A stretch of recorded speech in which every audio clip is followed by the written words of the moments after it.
And of course, there are other one-time measures that we're looking at to help people. But the bottom line is we have to do this. We need to do this if we're going to sustain our missions, and the budget reflects that.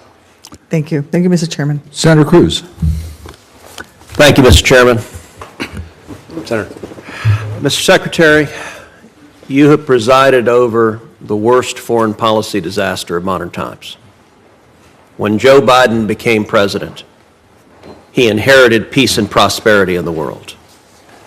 We now have two simultaneous wars waging, the worst war in Europe since World War II and the worst war in the Middle East in 50 years. Both, I believe, were caused by this administration's consistent weakness. And indeed, your foreign policy is precisely backwards from what a rational American foreign policy should be. To our friends and allies, this administration has consistently undermined, weakened, and attacked them.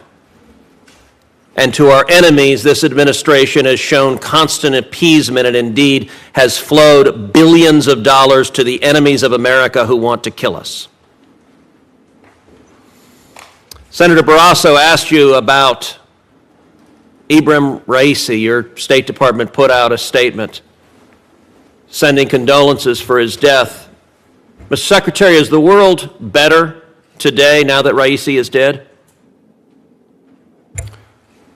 Given the horrible acts that he engaged in both as a judge and as president, to the extent he can no longer engage in them, yes, the Iranian people are probably better off. You didn't say that in your statement, did you? I believe that we did. And certainly our spokesperson... Today, the United Nations is flying their flag at half-staff to mourn the death. Would you agree that it is utterly disgraceful for the United Nations to be mourning the death of the butcher of Tehran? We're certainly not mourning his death. As I said, we expressed... Would you agree it's disgraceful for the UN to be? I'll look at what they've done. We certainly would not do that. What they've done is flown the flag at half-staff. Is that disgraceful? We wouldn't do that, and we would certainly find that... And I would note that's the absence of American leadership. All right, let's shift. The Washington Post on May 11th wrote an article. I'm going to read the opening paragraph. The Biden administration, working urgently to stave off a full-scale Israeli invasion of Rafah, is offering Israel valuable assistance in an effort to persuade it to hold back, including sensitive intelligence to help the Israeli military pinpoint the location of Hamas leaders and find the group's hidden tunnels, according to 4 people familiar with the U.S. offers. Is that paragraph accurate? Exactly the opposite. First of all, no one has done more to defend Israel than Joe Biden. Is that paragraph accurate? Let me finish, if I may, please. He was there right after. I'm not interested in a campaign speech. I have limited time. Is the paragraph in the Washington Post accurate? As you read it, no. To the contrary, we're providing everything we possibly can to Israel to help them find. So the 4 sources that briefed the Post, and by the way, briefed multiple other media outlets, they were lying? Absolutely. So, all right, so that, did the administration offer to provide the locations of senior Hamas leaders to Israel if they didn't invade Rafah? That's, again, totally misleading and wrong. Here's what we've said, and here's what we're doing.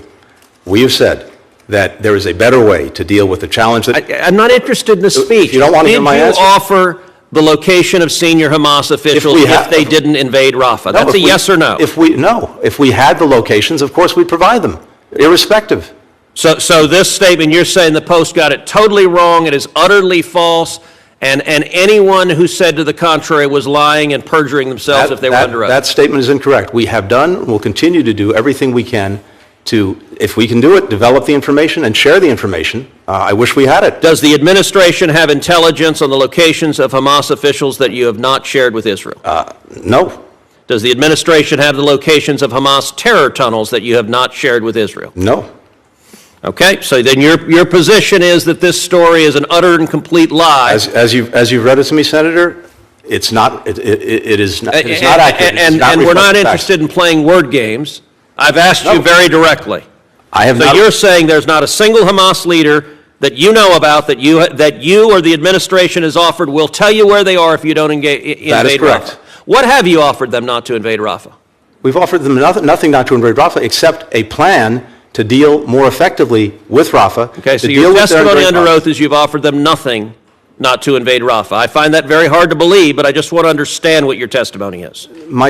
I'll be very clear. We have told them, we've been engaged in a long conversation with them about the most effective way to deal with the problem we agree must be dealt with. They That are is quite Hamas aware and you Rafah. disagree with their plan to kill the Hamas terrorists because That's you and the absolutely- president have vocally said it. And to be absolutely clear, wrong. your State Department on the morning of October 7th sent out a tweet telling Israel not to engage in military retaliation. I called you out at 3 in the morning and you deleted that tweet. The next day, you personally on October 8th sent a tweet saying you had spoken with the Turkish foreign minister and Israel should not retaliate. From the very beginning, the Biden administration has consistently at every stage told Israel, and by the way, when I called your tweet out, you deleted it again. At every stage, you have been telling Israel, do not kill the terrorist, and that has been from day one. Senator, I was in Israel 5 days after October 7th. I've been there 7 times since. No one, starting with President Biden, has done more to make sure they have what they need to defend themselves from Hamas, to deal with the threat that Hamas poses. With all due respect, that is ludicrous. That is ludicrous. Why have you cut off weapons to Israel then? We have not cut off weapons to Israel. In fact, as you know well, starting many years ago, President Biden was at the heart of the MOU that led to Israel having a 10-year guaranteed supply of assistance. When you became Secretary of State, how much oil was Iran selling a day? I'll have to come back to you on any numbers. I don't have the numbers. You don't know. It doesn't surprise me you don't know. It was about 300,000. How much oil is Iran selling today? We've applied sanctions against more than 200 entities that are engaged in petrochemicals. How much oil? You can tell me. I'm sure. Don't filibuster. You know. I'm not filibustering. How much oil are they selling today? Do you know? You tell me.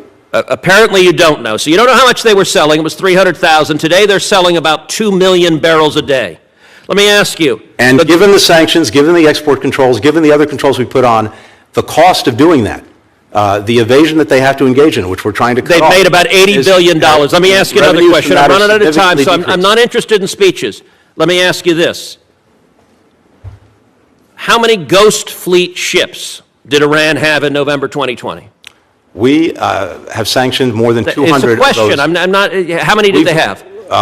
The total number, I can't tell you what it had in 2021. I'll come back to you with that, but we have... the number was about 70. Yeah, how many did they have today? We blocked about 50 of them. Okay, let's see how effective you are. How many do they have today? As I said, we blocked about 50 of How them. many do they have today? You tell me, I'm sure you... They have about over 400. Look, this administration desperately wants a new Iran deal. You have been showering cash on Iran from day one. And understand, the $6 billion you were asked about is the tip of the iceberg. By refusing to enforce oil sanctions, we have seen Iran's oil sales go from 300,000 barrels a day when you got into office to over 2 million barrels a day today. That's $80 billion. 90% of Hamas's funding comes from Iran in a very real sense. This administration, you and President Biden, funded the October 7th attacks by flowing $100 billion to a homicidal, genocidal regime that funded those attacks. That statement is profoundly wrong. Why? I'm not even going to humor it. I think it's a disgraceful statement. Why? We have gone at Iran repeatedly with more than 600 sanctions applied against different persons. Then why are they selling 2 million barrels a day as compared to 300,000? They are working hard to do what they can to get around the sanctions. So just the prior administration had tools you didn't have, they were more effective, or maybe they just weren't desperate to cut a deal with Iran. And we continue every single day to go at them. You are refusing to address the facts. I'm not. Then why are they selling 2 million barrels a day? Because they're determined to try to do that. We're determined to cut them off. They weren't determined when Trump was president? They were determined, and of course, unfortunately, we also had their nuclear program in a box. No fissile material being produced. Okay, you're not answering the question. You're filibustering another topic. Senator Cruz, you get the last word. You get the last word. Really.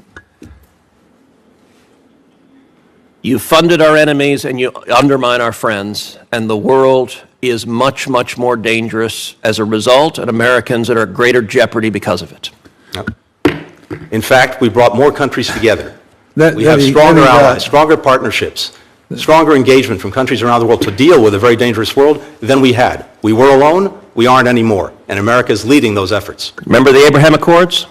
I do. Let me just break you two apart for a second, if I might.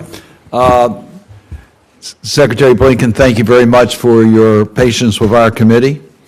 I want to complete this hearing where I started, and that is a thank you to you for restoring America's global leadership and President Biden.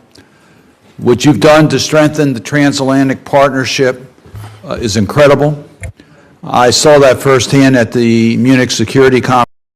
The purpose of which is to engage in operational and static support for the police, to reestablish security, to create confidence in the conditions for elections, mostly police, and Kenya in particular has stepped up to provide these forces with a number of other countries. Mr. Secretary, I'm going to give you a chance to expand on that probably a little later.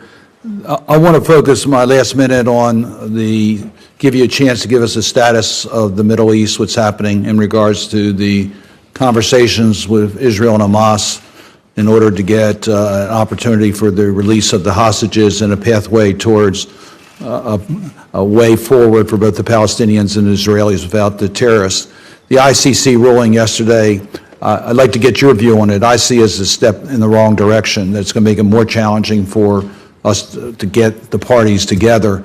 There's always been an understanding the ICC is there to deal with countries that don't have an independent judiciary. Israel has an independent judiciary.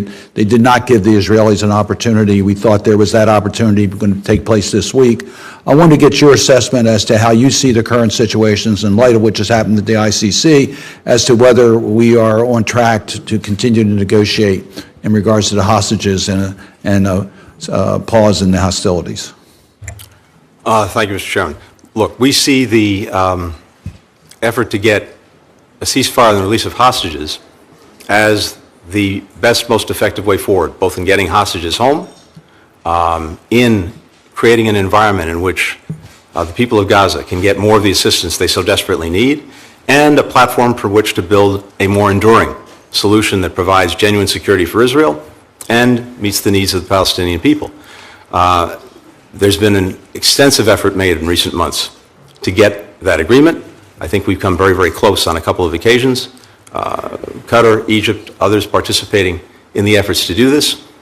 We remain at it every single day. I think that there's still a possibility, but it's challenged by a number of events, and I have to say, yes, the extremely wrong-headed decision by the ICC prosecutor yesterday, the shameful equivalence implied between Hamas and the leadership of Israel, I think that only complicates the prospects for getting such an agreement. We'll continue to forge ahead to do that, but that decision, as you said, on so many levels is totally wrong-headed. And we'll be happy to work with Congress, with this committee, on an appropriate response. Senator Risch. Thank you, Mr. Chairman. Let me start there. Sometimes we don't agree on stuff, but I got to tell you, on the ICC, you got it exactly right. Your characterization of it being shameful equivalence that they have engaged in yesterday is actually stunning.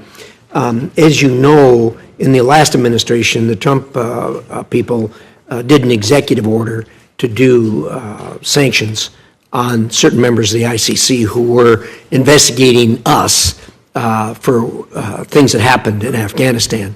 President Biden's administration came in and dissolved that executive order, as you know. For your information, you probably know about this, but there's a number of us up here that are working on a legislative approach to this that includes not only the Afghanistan question, but also includes the question of the ICC sticking its nose in the business of countries that have an independent, legitimate, democratic judicial system. And obviously they violated that yesterday. Can you support this? Obviously you want to see the devil's in the details, obviously, in the legislation, but do you think you can support a legislative approach to this? Senator Risch, in short, let's look at it. We want to work with you on a bipartisan basis to find an appropriate response. I'm committed to doing that. As you say, the devil's in the details, so let's see what you got, and we can take it from there. But I think from our perspective, going back in lifting sanctions that were previously implemented. The intent, the purpose was to find the best way to protect our service members who served in Afghanistan, and we believe that we did that. But given the events of yesterday, I think we have to look at the appropriate steps to take to deal with, again, what is a profoundly wrong-headed decision. Well, thank you. As I said, your coinage of that as a shameful equivalence, I think, is a good starting point for all of us, and it really, really deserves our attention. So we're going to spend some time on that, and I hope we can work together on that. Let's shift to China for a minute. Obviously, the biggest problem we have. In April, you said China was the primary contributor to Russia's military complex, and the U.S. has strong evidence China is providing drone and missile technology, satellite imagery, machine tools, and other items that aid Moscow's defense buildup. Are you still of that frame of mind? Yes. In that regard, what plans do you have for this? Help me out here. Where are we headed with this? I think you got it right. What do we do about it? So, two things. First, just to be very clear what we're talking about. We have not seen China provide actual weapons to Russia for use in Ukraine. North Korea is doing that. Iran is doing that. China is not. What we are seeing is China provide overwhelming support to Russia's defense industrial base. 70% of the machine tools that Russia's importing are coming from China. 90% of the microelectronics that Russia's importing coming from China. And a lot of that goes to building up the defense industrial base. And we've seen as a result, Russia churning out tanks, artillery, ammunition at a record pace. So, two things. We have, first of all, identified this and called this out directly with China when I was there a few weeks ago with President Xi as well as with the Foreign Minister, Wang Yi. We've called it out publicly. We brought the information to allies and partners. And it's very clear that particularly for the Europeans who see in Russia's aggression against Ukraine a larger threat to their own security, because if it doesn't stop at Ukraine, it is very much likely to continue elsewhere in Europe. You can't have China on the one hand professing to seek better relations with countries in Europe, while on the other hand fueling the greatest security threat to Europe since the end of the Cold War. And in my conversations with European leaders, as we shared this information with them, it's clear that that's exactly the way they see it, and I am confident they're engaging China on that basis. What we've done and what we need to continue to do. One is we've already sanctioned more than 100 Chinese entities that we've identified that were engaged in providing dual-use products, other things that are on sanctions lists. We will continue to do that. And we're working to coordinate our efforts with European and other partners who are also aggrieved, in fact, in many ways, even more aggrieved by this practice because it's a direct threat to them. Well, thank you. When you're sitting across the table from the Chinese and you call them out on this, what do they say? Mind your own business? What's their position on this? Oh, their position is that they're engaged in perfectly normal legal trade. Yeah. Well, and that brings me to something else that we know that they're lusting over in a perfectly legal manner, and that is they want to be involved in the peace process for Ukraine, and we all know why. They're going to descend like locusts in a plague on Ukraine when this is over with, and it's going to be over with, and Ukraine's going to need a tremendous amount of rebuilding. They want to participate in that. Your thoughts on that? Well, if that's their intent, I don't think they're doing themselves any favor by helping to feed the Russian war machine, and I don't think that will be looked kindly upon by Ukrainians when the day comes when there is peace and a strong sovereign Ukraine is fully engaged in rebuilding from what Russia's done to it. Have the Europeans expressed to you, as they have to a number of us, their concerns about a Chinese involvement in rebuilding Ukraine? I have to say that's not something that I think has come up that I recall in discussions, but I'm pretty confident that given the support that China is providing to Russia, it's not something that will be looked kindly upon by the Ukrainians themselves. In a few minutes I got left, I want to talk about my Repo Act. We got a lot of pushback on that when it started, but amazingly, most everyone's come around, even our friends in Germany who originally said absolutely not, are now at least got one foot on board. The Belgians, of course, who have most of the assets, really have come up with some innovative ways to do this. What are you hearing on that? Well, first of all, I applaud you for what you did with that, for the leadership on that. It's made a big difference. Two things. Just today, the European Union has gone ahead and approved the use of the interest, profits from the sovereign assets that are in Europe for Ukraine. Now, it's a step, but it's an important step.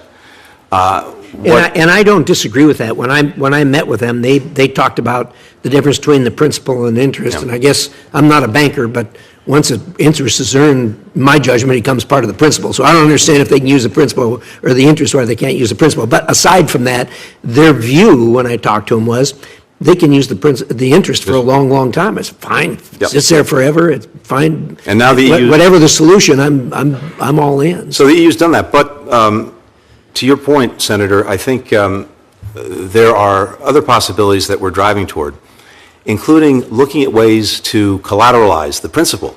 Yeah. And to use that as the basis for a loan, for a Again, bond that would very generate a lot more resources for Ukraine up front. Very good. My time's up. Thank you, Mr. Chairman. Senator Murphy.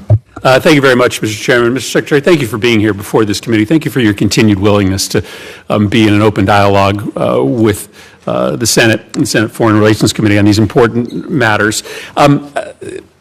Press reports suggest that the United States and Saudi Arabia are close to finalizing the bilateral elements of a regional security deal. The Saudis themselves called the existing draft semi-final.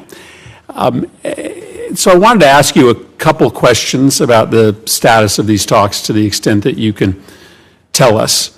The first is this. It seems as if the administration has really put their foot on the accelerator to try to get the U.S.-Saudi elements of this agreement wrapped up. But our committee's understanding has always been that this would be in the context of an agreement that included Israel, and critically would include real commitments for a Palestinian state. Unfortunately and regrettably, right now, there does not seem to be the willingness or the room inside the Israeli politic to make those commitments. And so my first question is, why the rush to get a deal done with Saudi Arabia when we don't even know the shape of the commitments that Israel may ever be willing to make? And two, why do we have confidence that Saudi Arabia would ever live up to the commitments that it is making? In the national security world, a mutual defense or a security treaty is a sacred trust. This is a country that 4 years ago chopped to pieces an American resident journalist.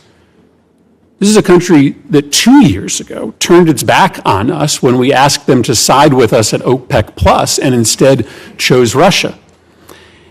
And so I'd ask you to answer those two questions. Why the rush, given that we don't really understand the potential for the full agreement to come into effect?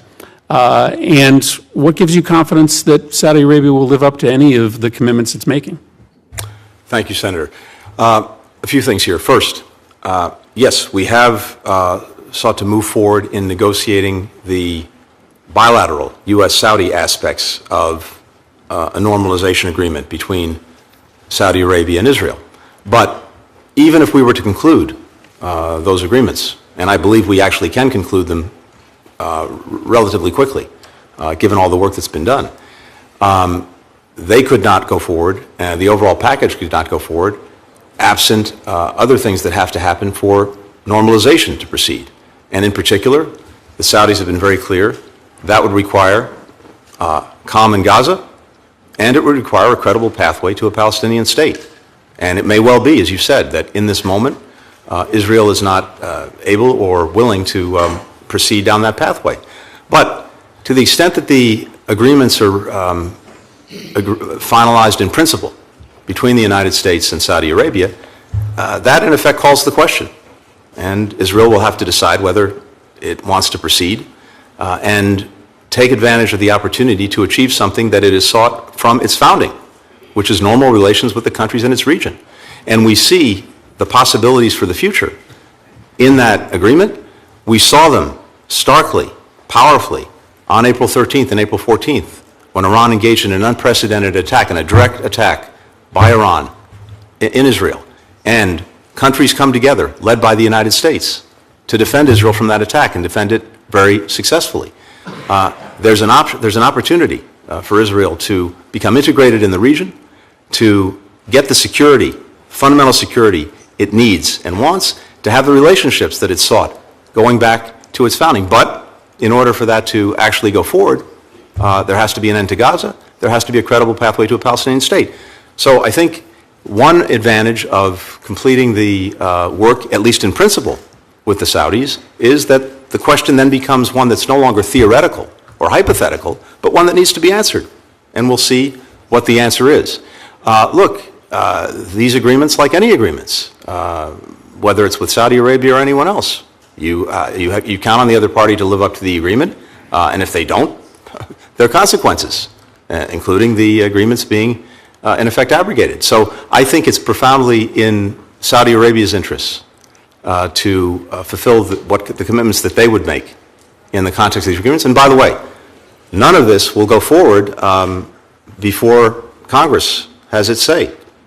Let me just express worry at the phrase credible pathway to a Palestinian state, right? A credible pathway to a Palestinian state is very different than a Palestinian state. We have had numerous credible pathways to Palestinian states that neither side has made real upon. This is a unique and perhaps final opportunity to actually cement a Palestinian state, which many of us believe is the necessary predicate to peace in the region and the long-term survival of a Jewish state in the Middle East.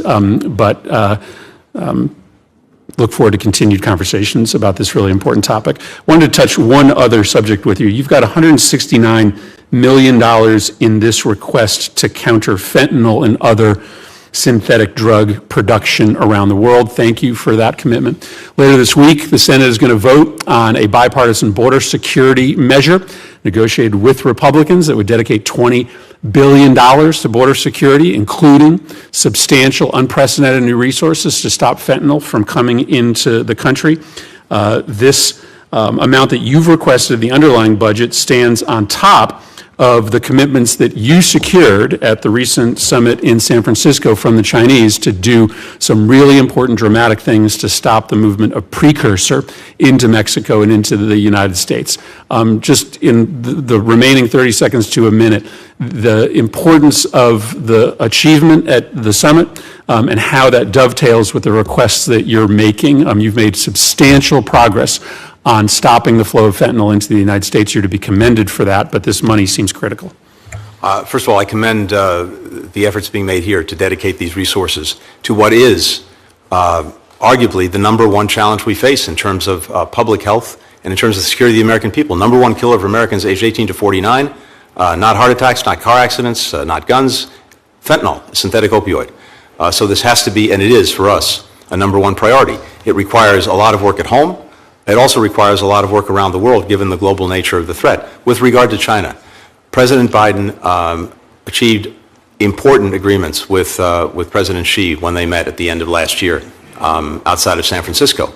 And China moved ahead in publishing new regulations, in cracking down on some of the companies that were engaged in producing and then transferring the precursors, the ingredients that go into making fentanyl, as well as to establishing a working group with us so that we could track this. Now, when I was just there a few weeks ago, I made the case that while this was a good start and important, more needs to happen in order for it to be truly effective in reducing the flows that are coming to Mexico, the precursors, and then synthesized into fentanyl and coming into the United States, including very public enforcements of the law with prosecutions and convictions, including scheduling some precursors that China has agreed to schedule but has not yet done to make it their use more restrictive, and also going at the financial networks where we've seen connections between some Chinese entities and criminal cartels in our own hemisphere, and working from their end to sever those. So we'll be watching to see whether that happens. It's a start, but a lot more needs to happen. Senator Romney. Thank you, Mr. Chairman. Mr. Secretary, it's good to see you and appreciate the extraordinary commitment that you have made over the last years to continue to foster American interests around the world. I'm sure we don't agree on all the topics, but your devotion to American interests is noteworthy and certainly something that I applaud. You know I'm going to want to talk about China. China is a disappointment for those of us who followed the Second World War and then followed the collapse of the Soviet Union. We're hoping that China would align with us in some way and see more modernization and liberalization and democracy. Unfortunately, it's taken a different turn. Its ambition is to lead the world, dominate the world militarily, economically, geopolitically. I just, on a piece of paper while we were here, I just wrote down some of the tactics that I see that they're employing in their grand strategy in no particular order.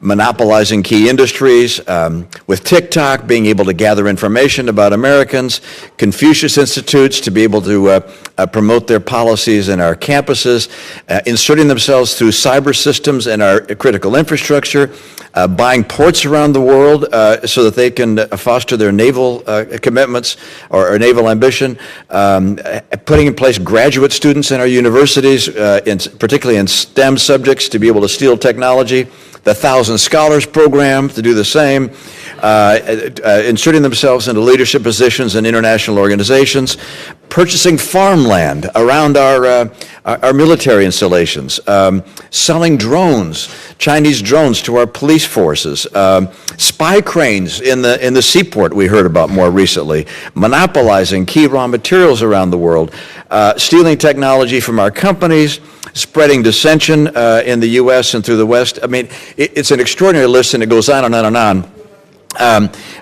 That is why the former chairman and I of this committee proposed and actually got signed into law a commitment to put together a group of people, Republican, Democrat, inside government, outside government, to develop a comprehensive strategy to deal with China's ambition.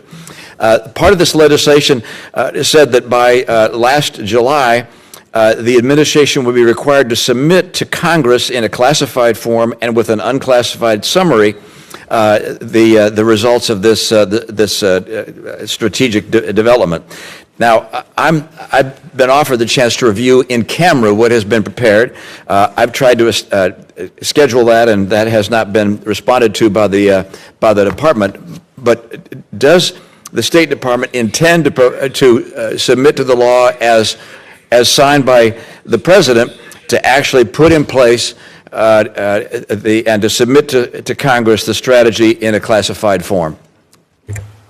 Senator, first of all, I agree wholeheartedly with the short litany of items that you listed in terms of what China is doing to try to pursue its military, economic, diplomatic preeminence or dominance in the world.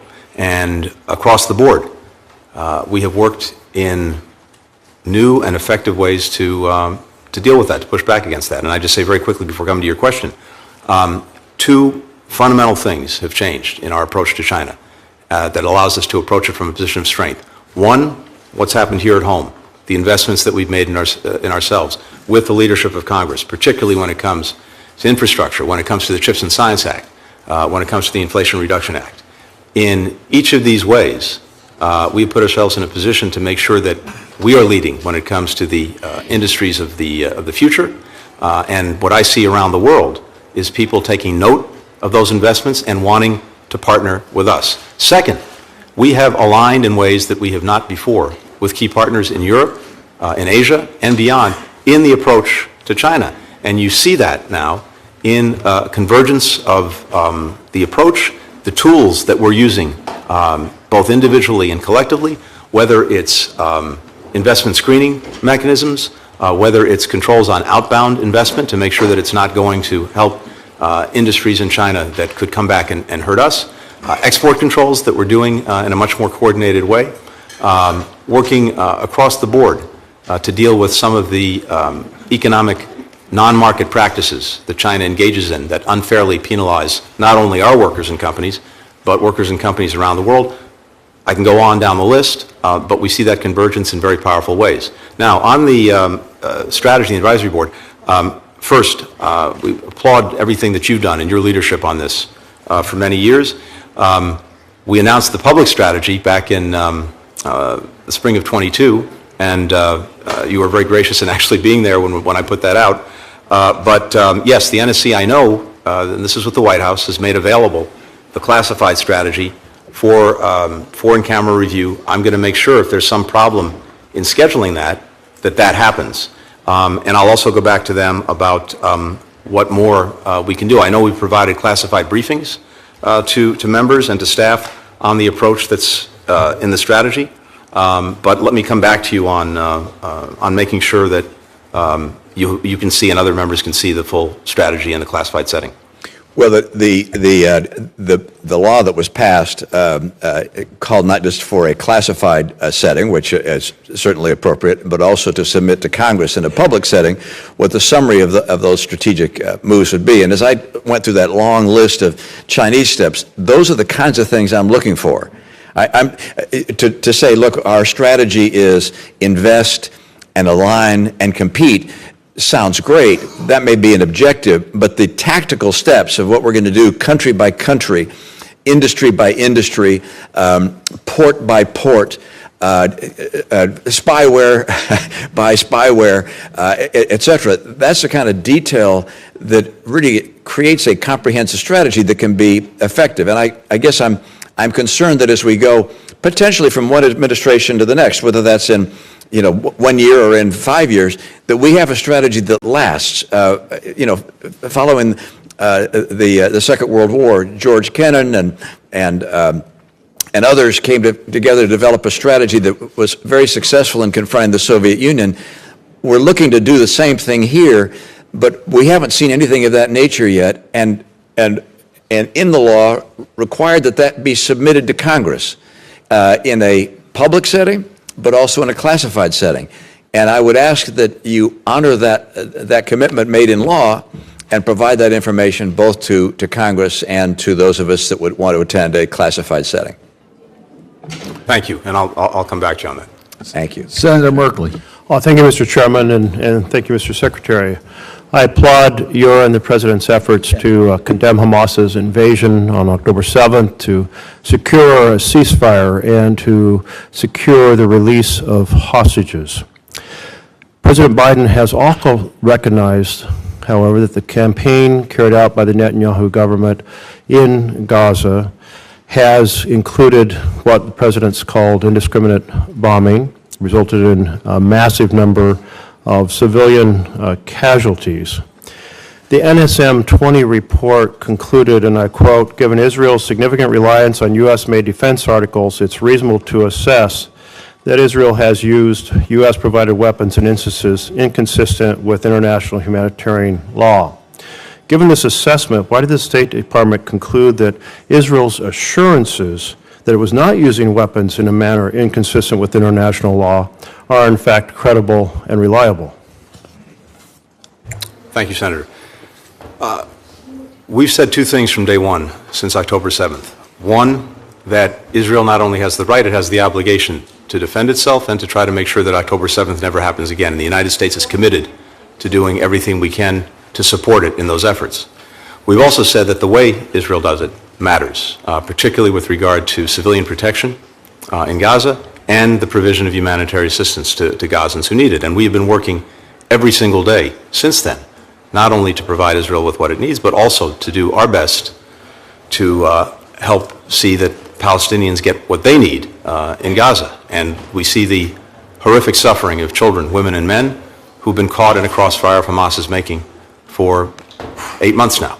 And we are working every day to try to alleviate that. When it comes to the NSM and the use of our weapons, here's what the report said.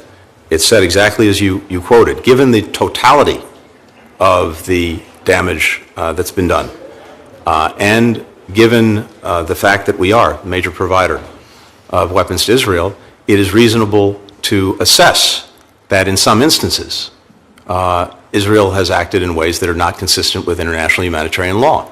And indeed, We are investigating a number of instances, some of which are alluded to in the report, others that are not, to make those determinations. Israel itself is investigating hundreds of incidents to make its own determinations.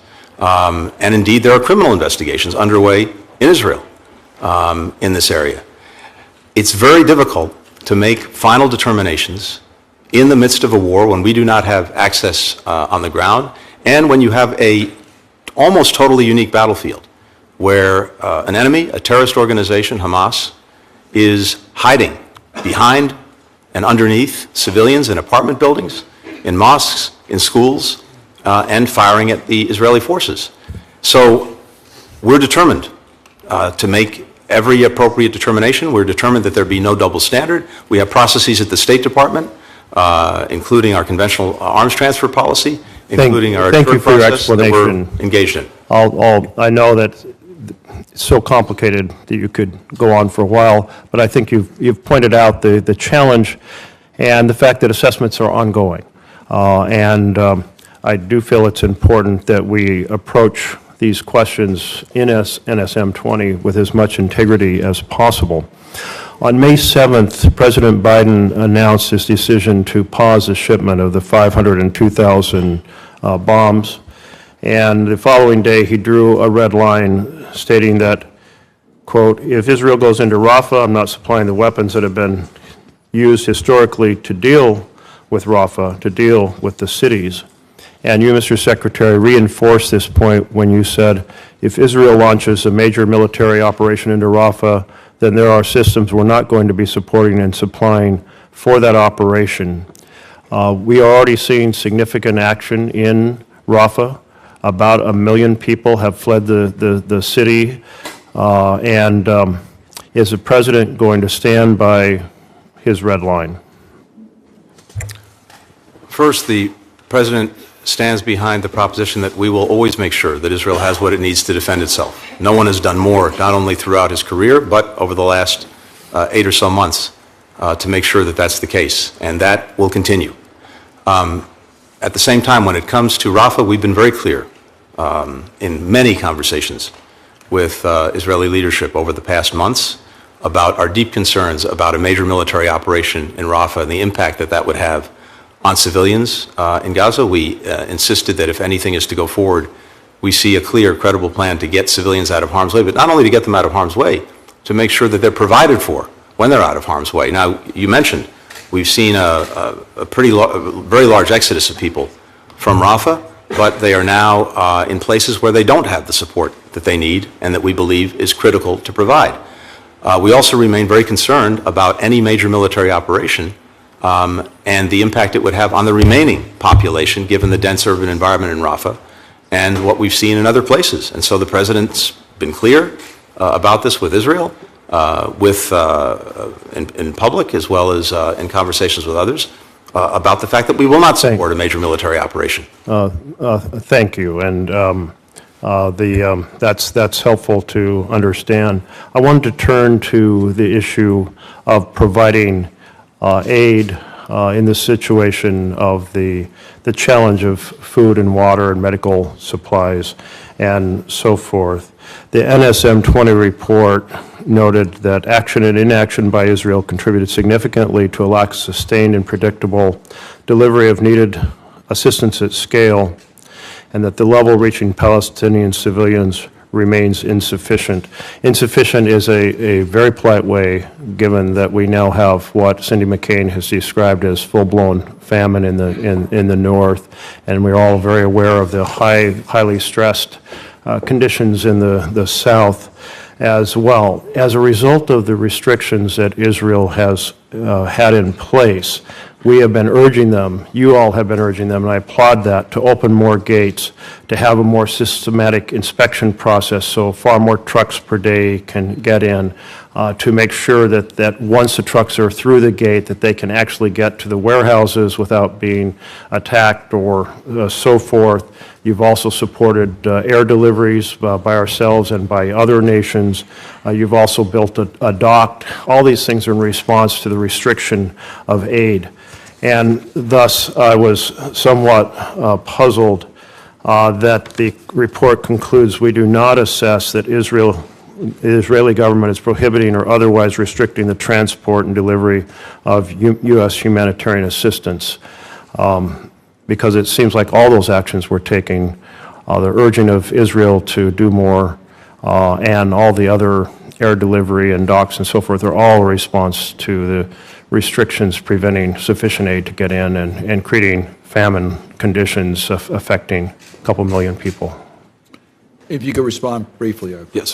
First, Senator, there is no doubt that the people of Gaza, children, women, men, are experiencing an acute humanitarian crisis. And food, water, medicine, shelter, all of these things are in severe short supply. And we've been working every single day as well since October 7th to try to make sure that they could get what they need. And we have impressed upon Israel time and again the imperative of really bringing a determined focus to this, not making it an afterthought in the conduct of the war against Hamas, but an absolute priority. They've taken steps over these many months to open access points, going back to October, to have aid go in, but it has not been sufficient by far to meet the need. We saw much more significant progress over the last month or 6 weeks, particularly in the wake of a phone call between President Biden and Prime Minister Netanyahu in early April, where we saw more access points opening. We saw a land route from Jordan being activated. We saw openings in the north, which was critical because aid to North Gaza was particularly deficient. That's improved. But now we've seen, unfortunately, the reverse. Because of the actions in and around Rafah, we see the critical transit points in the south, Rafah Gate itself, as well as Kerem Shalom, until recently being stopped or disrupted, so that the situation in the south now risks being even more egregious. But the restrictions that have been in place, in some cases, it's because of concerns about dual-use items and making sure that Israel could see and verify what was going in, given the history of dual use. In some instances, it's because of the war conditions that make it incredibly difficult. But there are also things that Israel can, should, and must do to further facilitate the distribution of aid, including much more effective deconfliction with those who are providing it. So convoys that are bringing the aid in can go about their work safely and securely. That remains insufficient. Senator Paul. Secretary Blinken, on your recent trip to China, news reports came back and said that you reserved your strongest language for China and its dealings with Russia, castigating Beijing for allowing the war to continue in Ukraine. The report went on to describe the exchange as such a blatant dressing down in the Chinese capital. Do you think publicly scolding China will make it more or less likely that they continue selling dual-use parts to Russia? Senator, we've tried it both ways. We've had these conversations with China from some time in private, hoping to see a change. We haven't seen that, and it's important. I would argue that we've only tried it one way. We've got the stick, and almost the majority of people who work for you, everybody wants to use the stick. Nobody's really considering that there's a carrot. So really, for the last, let's say, 5 years or more, your administration, the previous administration, not a lot different, really, that you put impediments to trade, you add sanctions, and then you scold them. And I mean, there is a school of philosophy or school of diplomacy that believes that public scolding, particularly in another country, can have the opposite effects, that actually you've either completely given up on this, nothing's working, so why don't we just read them the riot act? And that's kind of what it looked like. Yellen was also there recently, and she's described and told the Chinese government how it should run its economy, what sectors of its economy that they should or should not subsidize, and told them as well who they can conduct business with. And then she threatened to impose sanctions. You know, more or less likely to actually get them to do? I mean, I think it's a misunderstanding of diplomacy in general to think that you going and scolding the Chinese, Yellen going and scolding the Chinese, that somehow they're going to like go, oh my goodness, we've been wrong all along, and because they've yelled at us and treated us like school children, we're now going to change. I would think that the opposite might be true, that there might be a certain amount of child psychology to criticizing people, and that like a rebellious teenager, they actually might end up doing more. In addition to the threat of sanctions, in addition to the scolding, we now have the administration talking about more tariffs. So in June of 2019, then presidential candidate Joe Biden tweeted, "Trump doesn't get the basics. He thinks his tariffs are being paid for by China. Any freshman econ student would tell you that the American people are paying his tariffs." Remarkably accurate and true at that time, but now he's become jumping on the Trump train. But the thing about tariffs, regardless of who pays them, American consumers will pay for these. Tariffs are not good for the economic well-being of all Americans in general. But the question would become, when you add tariffs, so you're going to threaten sanctions, you're going to scold them, now you're going to add tariffs. More or less likely that they'll do what you want? I think less likely. Everything we're doing, everything the previous administration did, as well as this administration, is heading towards less trade, disengagement from China. Part of diplomacy might be offering, well, I tell you what if you quit selling the dual-use parts to Russia? Maybe we could consider removing some sanctions on trade and actually trade more with you. So the threat of sanctions, the threat of tariffs, actually have some effects if you're willing to remove them. The history of sanctions is more, and then you're not doing enough, and people on the right here will say you got to do even more, we're going to pass legislative sanctions. Nobody talks about removing them, but that's the only way you'd get behavior to change. And so I really think that it's a fundamental misunderstanding sort of what's going on.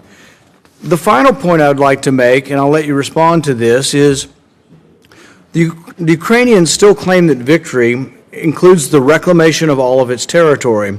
Many NATO allies are beginning to question this. Czech President Petr Pavel, who once served as the chairman of NATO's military committee, recently stated that he believes it's naive to think that Ukraine will be able to regain the occupied territories from Russia. The commander-in-general of the Ukrainian army, until he was fired by Zelensky, had the same sort of comments. I think that it's not an unreasonable thing to believe that this war may well end in stalemate with people in place. Some say similar to the way Korea was. Nobody likes it, nobody wanted it, nobody agrees the Russians should be there, but they're there and they have a bigger army and more might than their neighbor. So if President Pavel is correct in his assessment that Ukraine's war aims are naive, one of the few negotiating items Ukraine possesses is a promise to remain a neutral country, not aligned militarily, yet you have repeatedly ruled out Ukraine remaining outside of NATO. If you take this off the table, you're taking off one of the things that actually is a negotiating item. My question to you is, are there any circumstances under which neutrality of Ukraine would be a negotiating item? Thank you, Senator. Let me try to respond to both questions. First, if you want to look at hectoring or haranguing, I would invite you to look at the website of the Chinese Foreign Ministry on a daily basis in terms of what they say about us. Second, I'm not going to apologize to anyone for standing up for American workers and American companies, because here's what we're dealing with. And by the way, of course, you're right, we always try. And as a diplomat, I always try to engage our partners or adversaries diplomatically, quietly, to see if we can get the result. If we don't, then we have to use every means at our disposal, including calling them out. Let me, if I may, please address the question. So on this, what we've seen and what we're seeing now, and this goes to the tariff question, is China very deliberately using overcapacity in critical sectors to export its way out of its current economic troubles, and to do that in a way that undercuts and indeed could gut our own workers and industries. All of that is true, but my question to you is there an offer ever that you would undo things in exchange for behavior? Of course, and that goes... So you want to argue tariffs are good and sanctions are good. Yeah. The offer would have to be to say to the government, quietly or otherwise, that we would be willing to go in the opposite direction. Of course. There's no public, I hear no public discussion, not from Congress and not from anyone in the administration. Senator, we would undo this if this.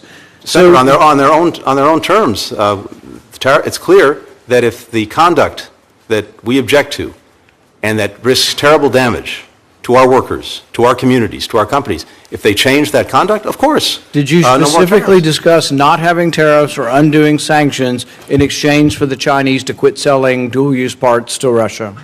In the context, sure, if their companies don't engage in that practice, we're not going to sanction them. I didn't hear any public statements of that. Did you make private statements to President Xi that you would undo trade sanctions and not put on tariffs in exchange for better behavior towards Russia? By definition, if they don't engage in the conduct that we object to, then we're not going to be using those tariffs or using those sanctions. But this sounds like me unfortunately, drawing this we've- out of you. It doesn't sound to me like this is the kind of diplomacy that's occurring.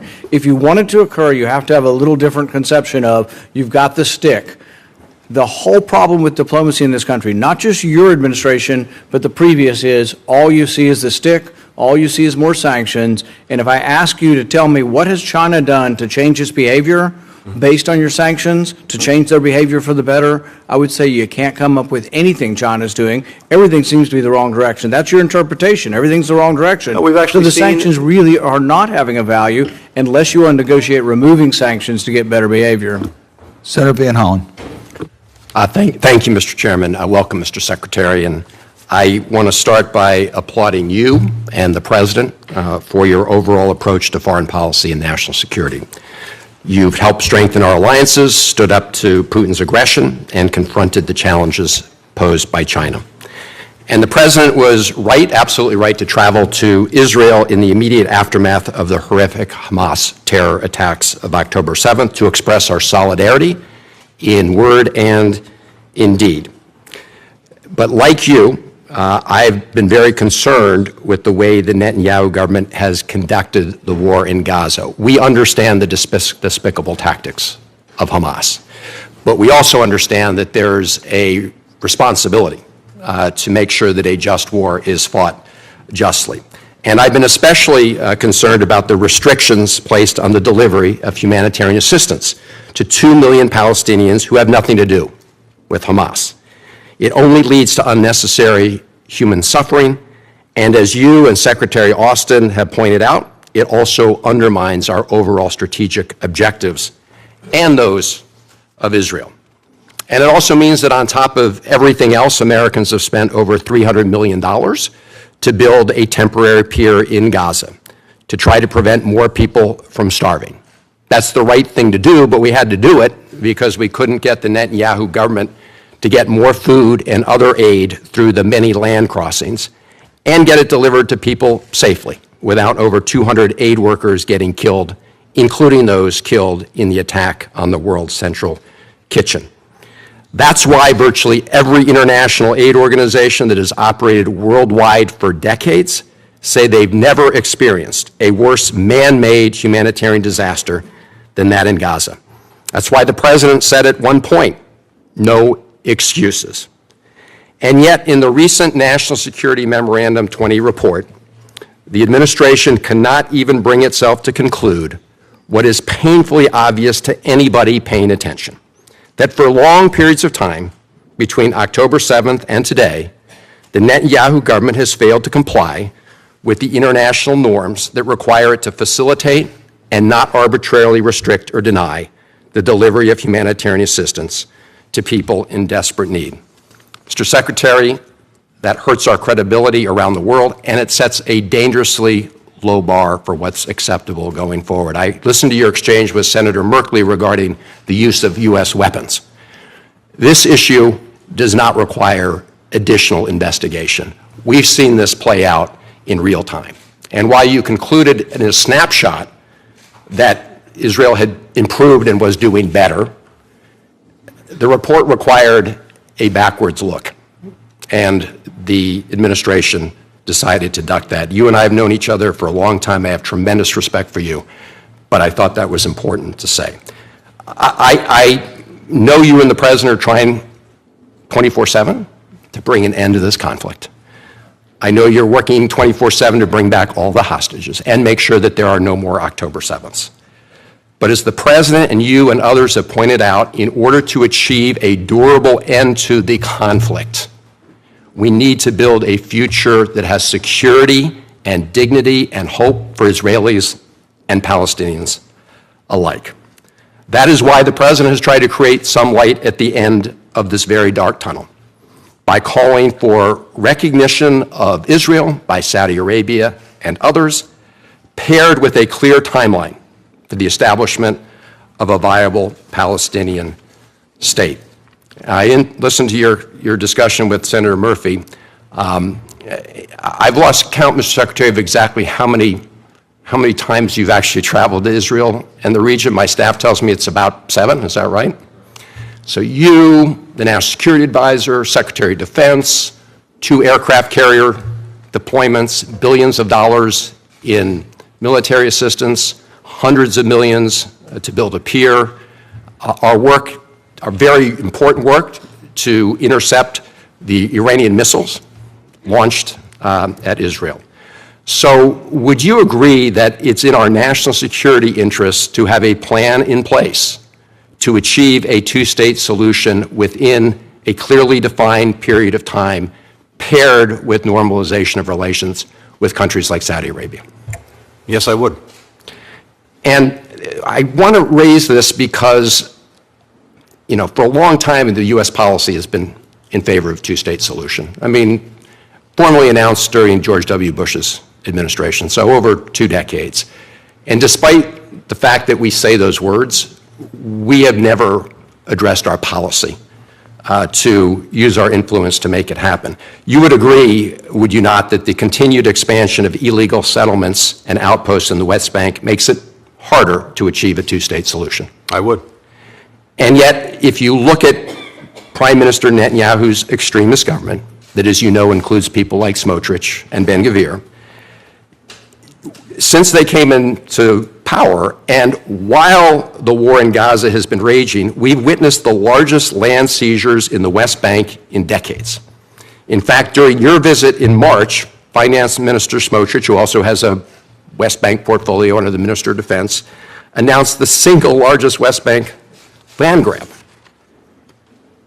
And the question is, what are we going to do if it conflicts with our national security interests to try to achieve a two-state solution? I applaud the actions taken with respect to individual extremist settlers, but they are just part of a movement largely empowered by this current government. I don't know if you had a chance, Mr. Secretary, to read the New York Times Magazine this weekend. Israel's extremist takeover by 2 veteran journalists, including an Israeli investigative reporter. I urge you to look at it.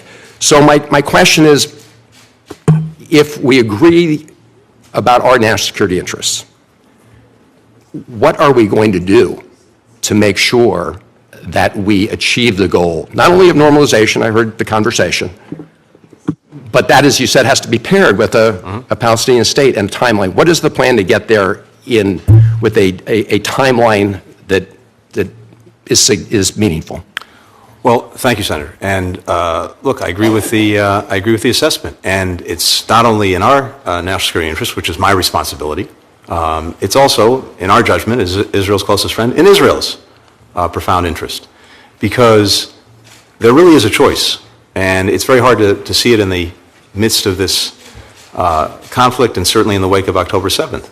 But the choice that's increasingly clear is a choice between a path that leads to Israel normalizing its relations with virtually all of its neighbors, something it's sought from its founding, to have countries that actually have its back when it comes to security and the primary threat that it faces, and many of us face, which is from Iran, and to be, again, genuinely integrated into the region, versus a continuation of the course that we're on and it's on, which is endless cycles of violence, destruction, death, and insecurity. But to move down that first path, it requires not only the willingness of the countries in question to normalize relations, but it also requires that there be finally a resolution to the Palestinian question, the realization of a state. That is clearly what these countries need to see and want to see in order for this to happen. And that's one of the things that we've been working on. The bottom line is this. You've got 5 million Palestinians between the West Bank and Gaza. You've got about 7 million Israeli Jews. Neither is going anywhere. The Palestinians are not going anywhere. The Jews are not going anywhere. There has to be an accommodation.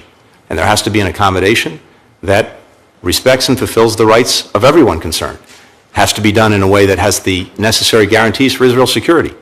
And we are and will be adamant about that. Senator But Rickett. that's the only path forward to sustainable security. Senator Rickett. Thank you, Mr. Secretary. Thank you, Mr. Chairman. Thank you, Mr. Chairman. Thank you, Mr. Secretary, for being here today. Last Sunday, the British Foreign Secretary, Lord David Cameron, was asked if the UK would follow President Biden's lead on withholding weapons to Israel. He responded that when he last came under pressure to announce an arms embargo, quote, "A few days later, there was a massive Iranian attack on Israel, so I don't think it would have been a wise path." He continued, "If I announced today, it might help me get through this television interview, but actually it would strengthen Hamas, it would weaken Israel. I think it probably makes a hostage deal less likely," end quote. Hamas hasn't released a hostage since the end of November, and shockingly, this administration, starting in December, has been ratcheting up the pressure against Israel. Now, according to Arab mediators dealing with Hamas, Hamas Gaza chief Yahya Sinwar believes that he's already won the war, whether or not he survives it. He's indicated to mediators that time is on his side and that the longer he waits, the more international pressure builds on Israel and the more damage is done to the relationship between the United States and Israel. Secretary Blinken, please explain why a bunch of 20-somethings on liberal college campuses are right, and the administration thinks they're right by pursuing this policy, and Lord Cameron, who is the foreign minister of one of our closest allies, is wrong when he says that blocking weapons to Israel would strengthen Hamas's hand. Thank you, Senator. Let me be clear about two things. First, no one will do more to defend Israel than President Biden. He was there days after. October 7th, we deployed significant assets to the region to make sure that we could deter any further aggression and a widening of the war against Israel. When Iran unleashed an unprecedented attack on Israel, the first attack, as you know, from Iran directly onto Israel, for the first time, the United States actively participated in Israel's defense. We brought together a coalition of countries to do the same thing, and what could have been a devastating attack by Iran was thwarted, and thwarted very effectively. In terms of what we provided to Israel, again, no one has done more than Joe Biden, going back to when he was vice president, including getting the MOU that led to a 10-year agreement to provide Israel with the assistance that it needs to defend itself. We have one weapon system that we have been holding back pending discussions with Israel about how and where it would be used because of the concerns that we've clearly expressed over many months about the possibility of a full-on military assault on Rafah, a dense urban environment where using something like a 2,000-pound bomb could have terrible consequences for the civilians. This is something that needed to be discussed. It's deeply unfortunate that that discussion leaked to the press when it was a private discussion between us and Israel. It did, and when the president was asked about it, he responded forthrightly. But there's no final decision, and it remains subject to discussion. But when it comes to making sure that Israel has everything it needs to defend itself, no one has. No one will do more than President Biden. So you agree with Lord Cameron's assessment, though, that you're strengthening Hamas's hand by having this leak get out?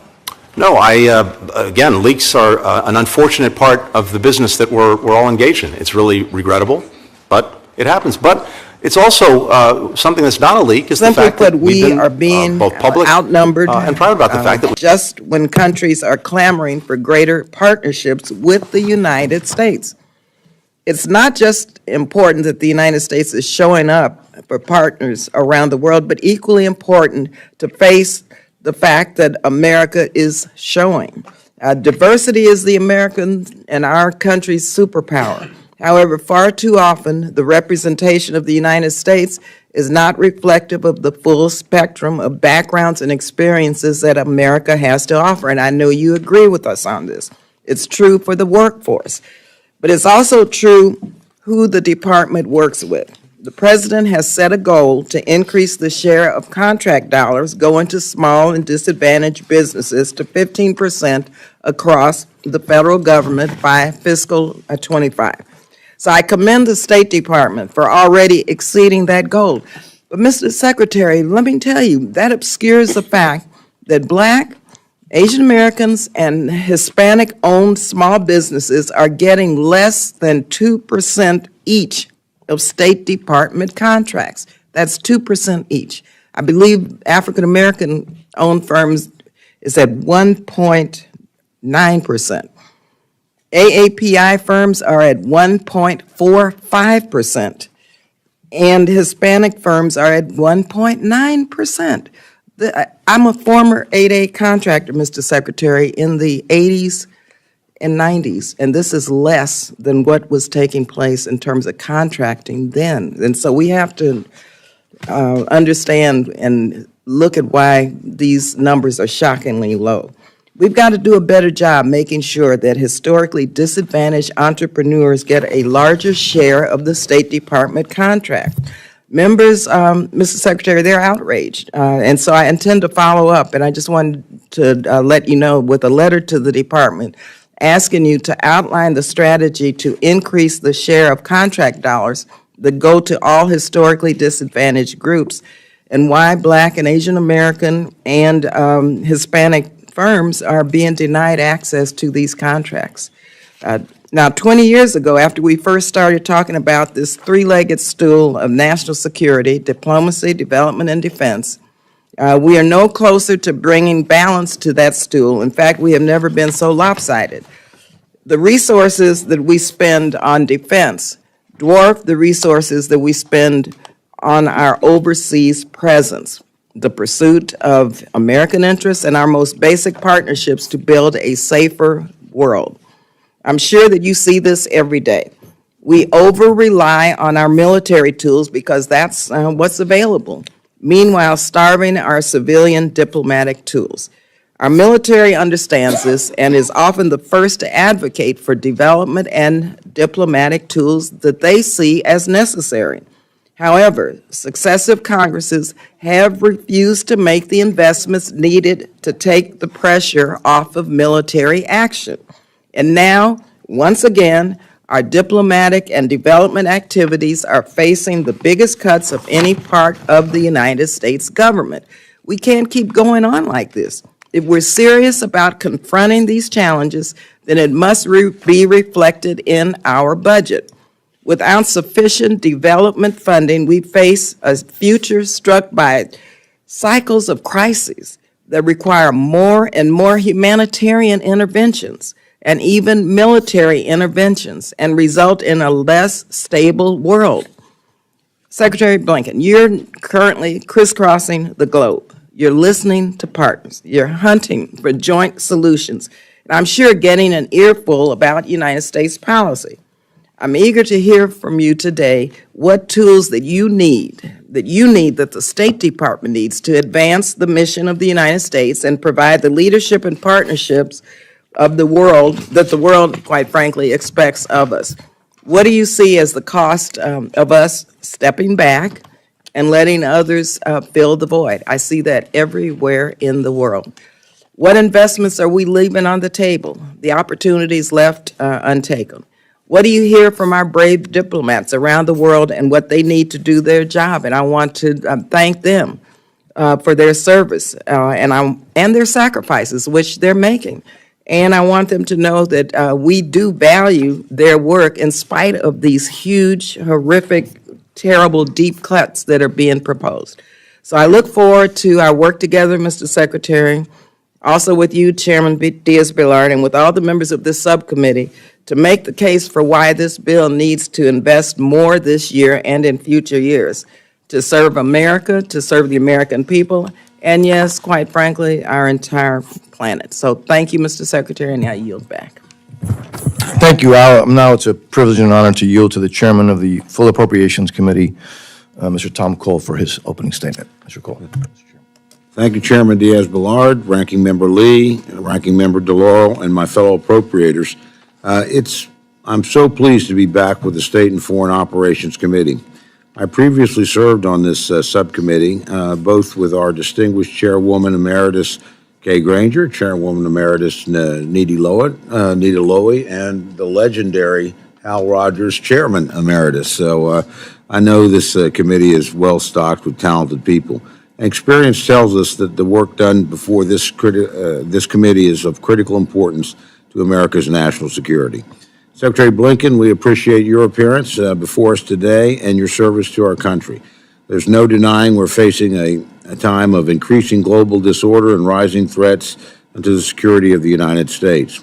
We all know that historical analogies can be misleading, yet it is hard not to see haunting parallels between the conflicts raging across Europe and in the Middle East and another dark time in world history, the 1930s.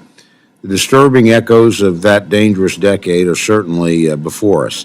In Europe, Vladimir Putin's warped dream of a new Russian empire has led to the unjust and brutal invasion of his democratic neighbor, Ukraine. In the Indo-Pacific, the Chinese Communist Party continues its efforts to undermine the rules-based order, threaten Taiwan, and seek Chinese strategic domination in Asia and beyond. And in the Middle East, Israel faces threats on multiple fronts, beginning with the horrific attack launched by Hamas on October 7th. Even now, the terrorist regime in Iran is using missiles and proxies to threaten Israel and the United States' interests across the region. As you know, many of us on this panel were deeply disappointed at the administration's decision to pause very vital weapon transfers to our friend Israel. In my judgment, utilizing these weapons transfers as leverage over Israel's military decisions during this critical time is both dangerous and self-defeating. Moreover, withholding arms to Israel has our adversaries celebrating. It weakens Israel's deterrence against Iran as well as Hamas and Hezbollah. I'm deeply concerned over the signal it sends to these terrorists and enemies of both our nation and of Israel. Meanwhile, in what some have called an axis of upheaval, our sworn adversaries in Beijing, Moscow, and Tehran are increasingly joining hands to challenge us and to challenge Western institutions, democratic values, and the cause of freedom. The prospect of greater military, economic, and technological cooperation between these hostile authoritarian powers can only be deeply disturbing to the United States, our allies, and our partners. Here at home, the unprecedented flow of illegal immigrants across the southern border and the uptick in dangerous and deadly drugs such as fentanyl into our country have brought America to an important crossroads that demands clear leadership. Mr. Secretary, your budget request for the coming year aims to address some of these challenges, but I am concerned that in some respects it's missed the mark. I am pleased at the request to fully fund security assistance for Israel and Egypt, a proposed increase for the Indo-Pacific region, as well as for international narcotics and law enforcement funding, which is critical to countering the transnational criminal network trafficking in fentanyl and other deadly narcotics. I am, however, concerned that the budget proposes billions in additional mandatory funding and other budgetary gimmicks. These incentives appear to ignore our deteriorating fiscal outlook, and frankly, Congress is unlikely to adopt them. When your department or any executive branch agency resorts to budgetary gamesmanship rather than making the hard strategic choices necessitated by limited resources, it does a disservice to your cause. Mr. Secretary, again, I want to thank you and the men and women who serve in the Department of State for your service, and I look forward to your testimony and the dialogue to follow. I yield back. Thank you very much, Mr. Chairman. It's always a pleasure to also yield to the ranking member of the full committees, Ms. DeLauro, for her opening statements. Thank you so much, Mr. Chairman. Thank you, Ranking Member Lee, and pleasure to have the chair at the meeting as well. Thank you, Secretary Blinken, for being here today, and for what you and the devoted public servants of the Department of State do to protect Americans' security and interests, to project America's strength, share our values, celebrate our common cause with those who support freedom and democracy around the world. Unfortunately, the majority has recently revealed that they are prepared to cut the state and foreign operations funding bill by more than 11%. That would decimate your department's ability to conduct diplomacy around the world at a time when America's diplomatic might is as critical to our national security as our defense capabilities.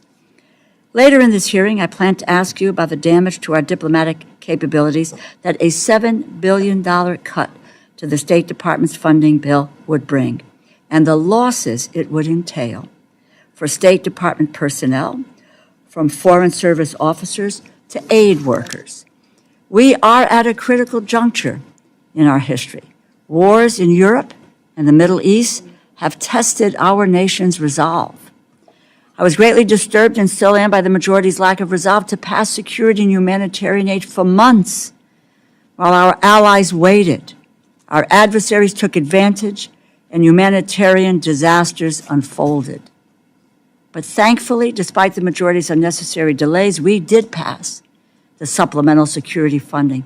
We showed our trusted allies that we have their back and that our word can be counted on. I believe it is our duty to support Ukraine's victory over Russia.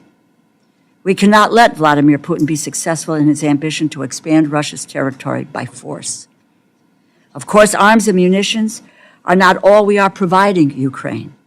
The State Department is administering $9.5 billion in forgivable loans to support Ukraine's government, its energy sector and other infrastructure, and its first responders, healthcare workers, and teachers. And I look forward to learning more about how you are working to ensure Ukraine's economic stability.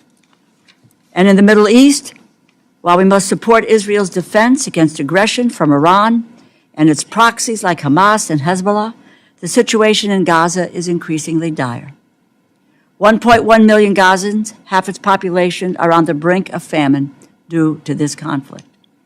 We have a moral obligation to ensure that humanitarian aid appropriated and obligated by this Congress can reach Gazans, and we must ensure that this conflict does not spread. These are not just feel-good activities. They are central to the security of Israel, the United States, and the region for generations into the future. While the situation on the ground in Israel and Gaza is urgent, commands our attention, the State Department is also leading negotiations to secure the release of the hostages and must prepare for the future of this region. And I know you agree that planning with regional partners must happen now, and how we bring about a ceasefire and a peaceful end to this conflict.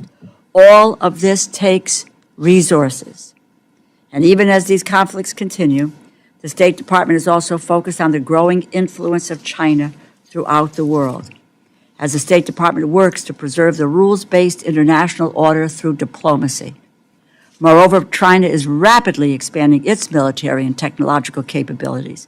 The State Department's work is crucial to maintaining the United States' competitive advantage, and that work, again, requires sufficient resources.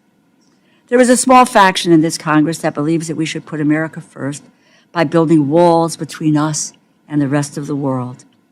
I strongly believe that we put America first by demonstrating the power of American leadership, that we have the strength and the determination and the heart to fight for the most vulnerable people, protect the freedom of our allies, and share American values around the world. I thank you for appearing before this subcommittee, and I thank you for your public service to our country. I yield back. Thank you very much. Secretary Blinken, as you know, your full written statement will be placed in the record. Obviously, feel free to summarize your testimony, as we said before. Thank you for being here, and now you are recognized, sir. Mr. Chairman, thank you very much. Always good to be with you.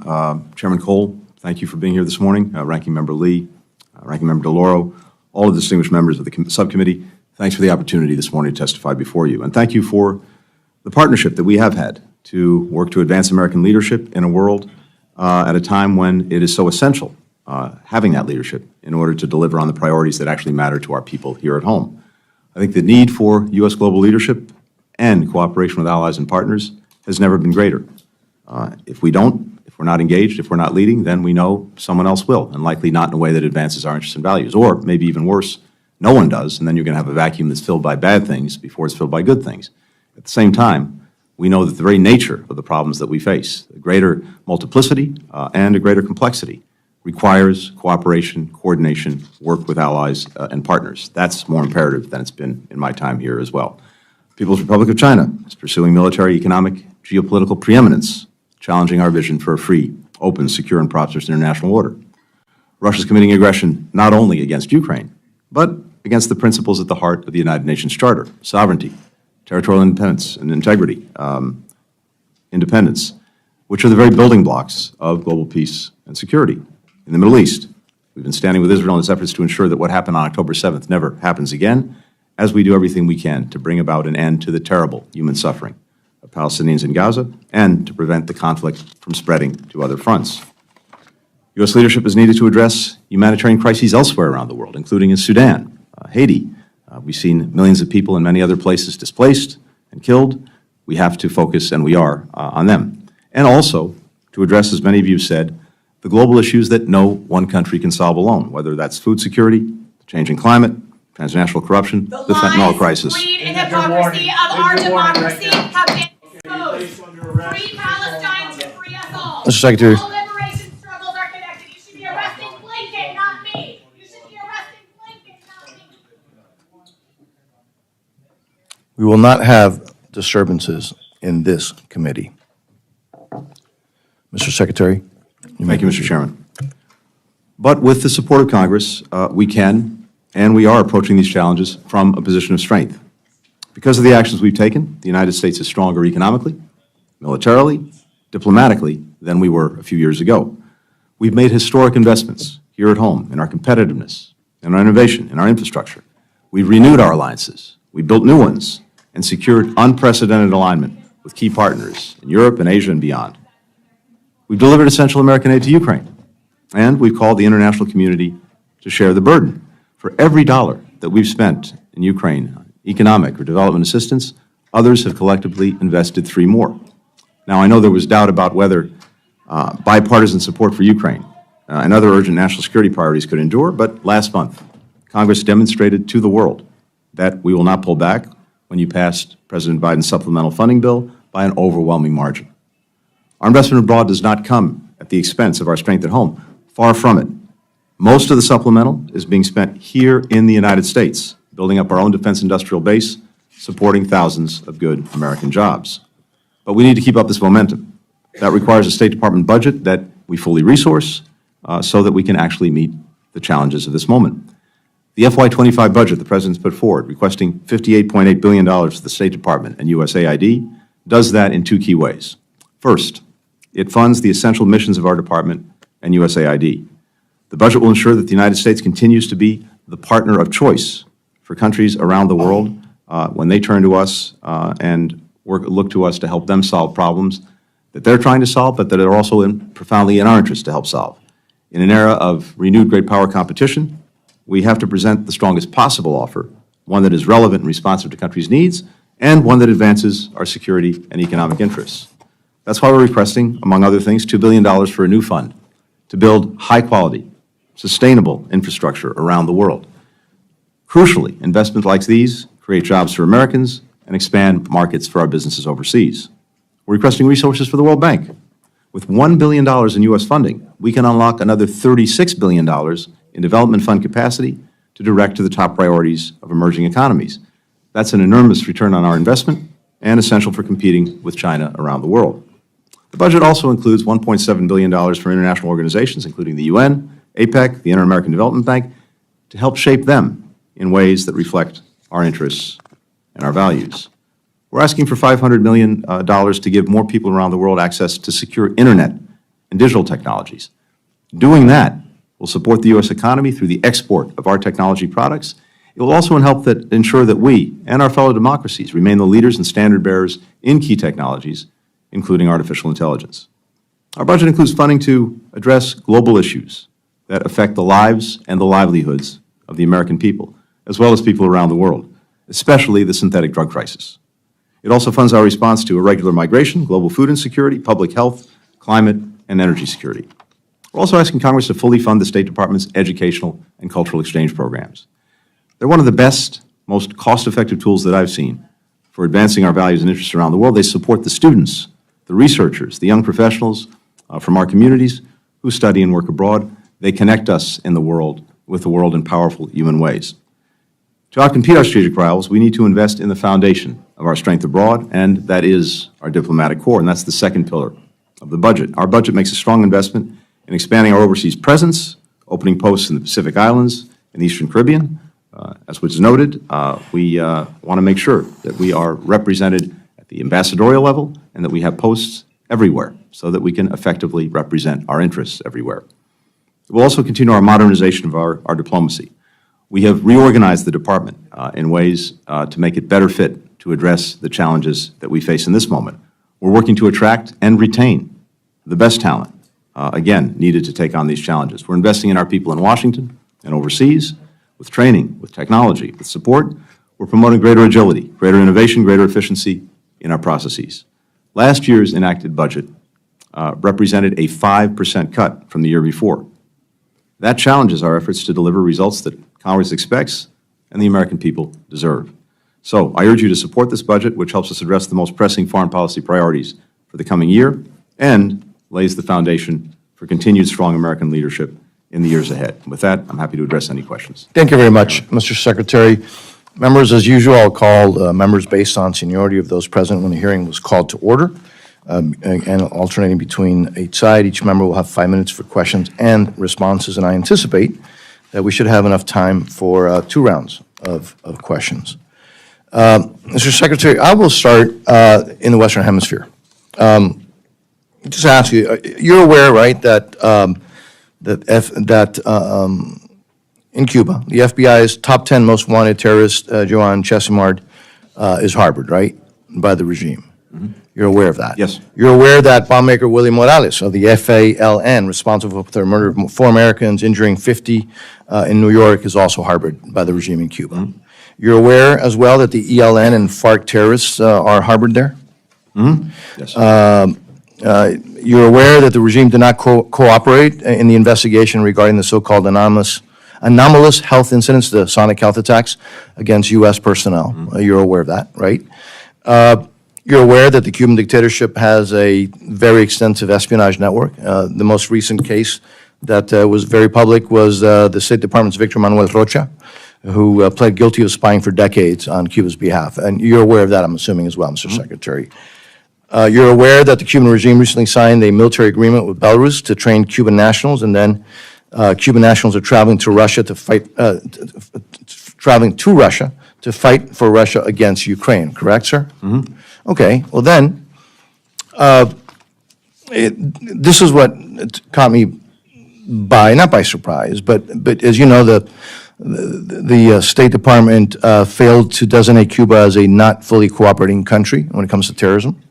The rationale was that Colombia's, frankly, how do I describe him, pro-Hamas, pro-communist, former M19 guerrilla president decided to no longer wants to extradite Marxist terrorists from Cuba. And then the Biden administration decided to resume law enforcement cooperation with the regime. Again, not to mention the fact that Cuba has thousands of intelligence agents in Venezuela, keeping Maduro in power. It is a terrorist regime. And so how does this coddling to a dangerous anti-American dictatorship with all of those issues that I just mentioned, that I know you're aware of, and so many others, how does that protect U.S. national security interests? Thank you, Mr. Chairman. As you know, the not fully cooperating statute requires an annual review, and the basis for the designation by the previous administration was the presence of these National Liberation Army members from Colombia in Cuba. The demand at the time by the Colombian government that they be returned to Colombia, the refusal of the Cuban government to do so, hence harboring terrorists. The change this year has been that the Colombian government no longer seeks their extradition, and as you noted, we've resumed law enforcement cooperation with Cuba in the national interest, and thus the basis for the designation was no longer there. There are other designations, as you well know, for Cuba that remain on the books, and of course, all of the acts that you rightly cited, we continue to push back against, take steps against, wherever and whenever we can. But in this particular case, given the annual requirement, given the basis for the designation, given the changing facts, that's the determination we made. And Mr. Secretary, but again, as we mentioned in the beginning of this, my question, those are not the only terrorists that are harbored there, including folks who have murdered Americans. And in many cases, we have fugitives from justice who are being accused, indicted, convicted of crimes different from terrorism.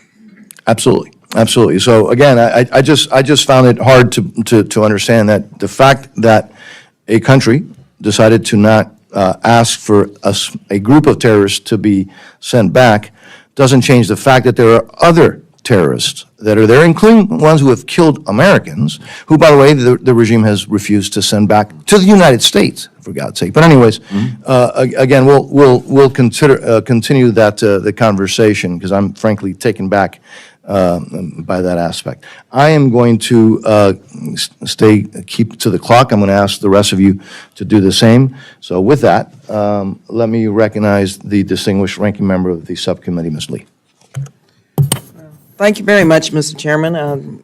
Of course, you know, when we're friends and colleagues, we disagree on Cuba, and we will continue this conversation because this 50-plus year policy of the United States toward Cuba with the embargo has not changed any dynamic that the chairman just mentioned, and we have to move toward having full normal relations with Cuba.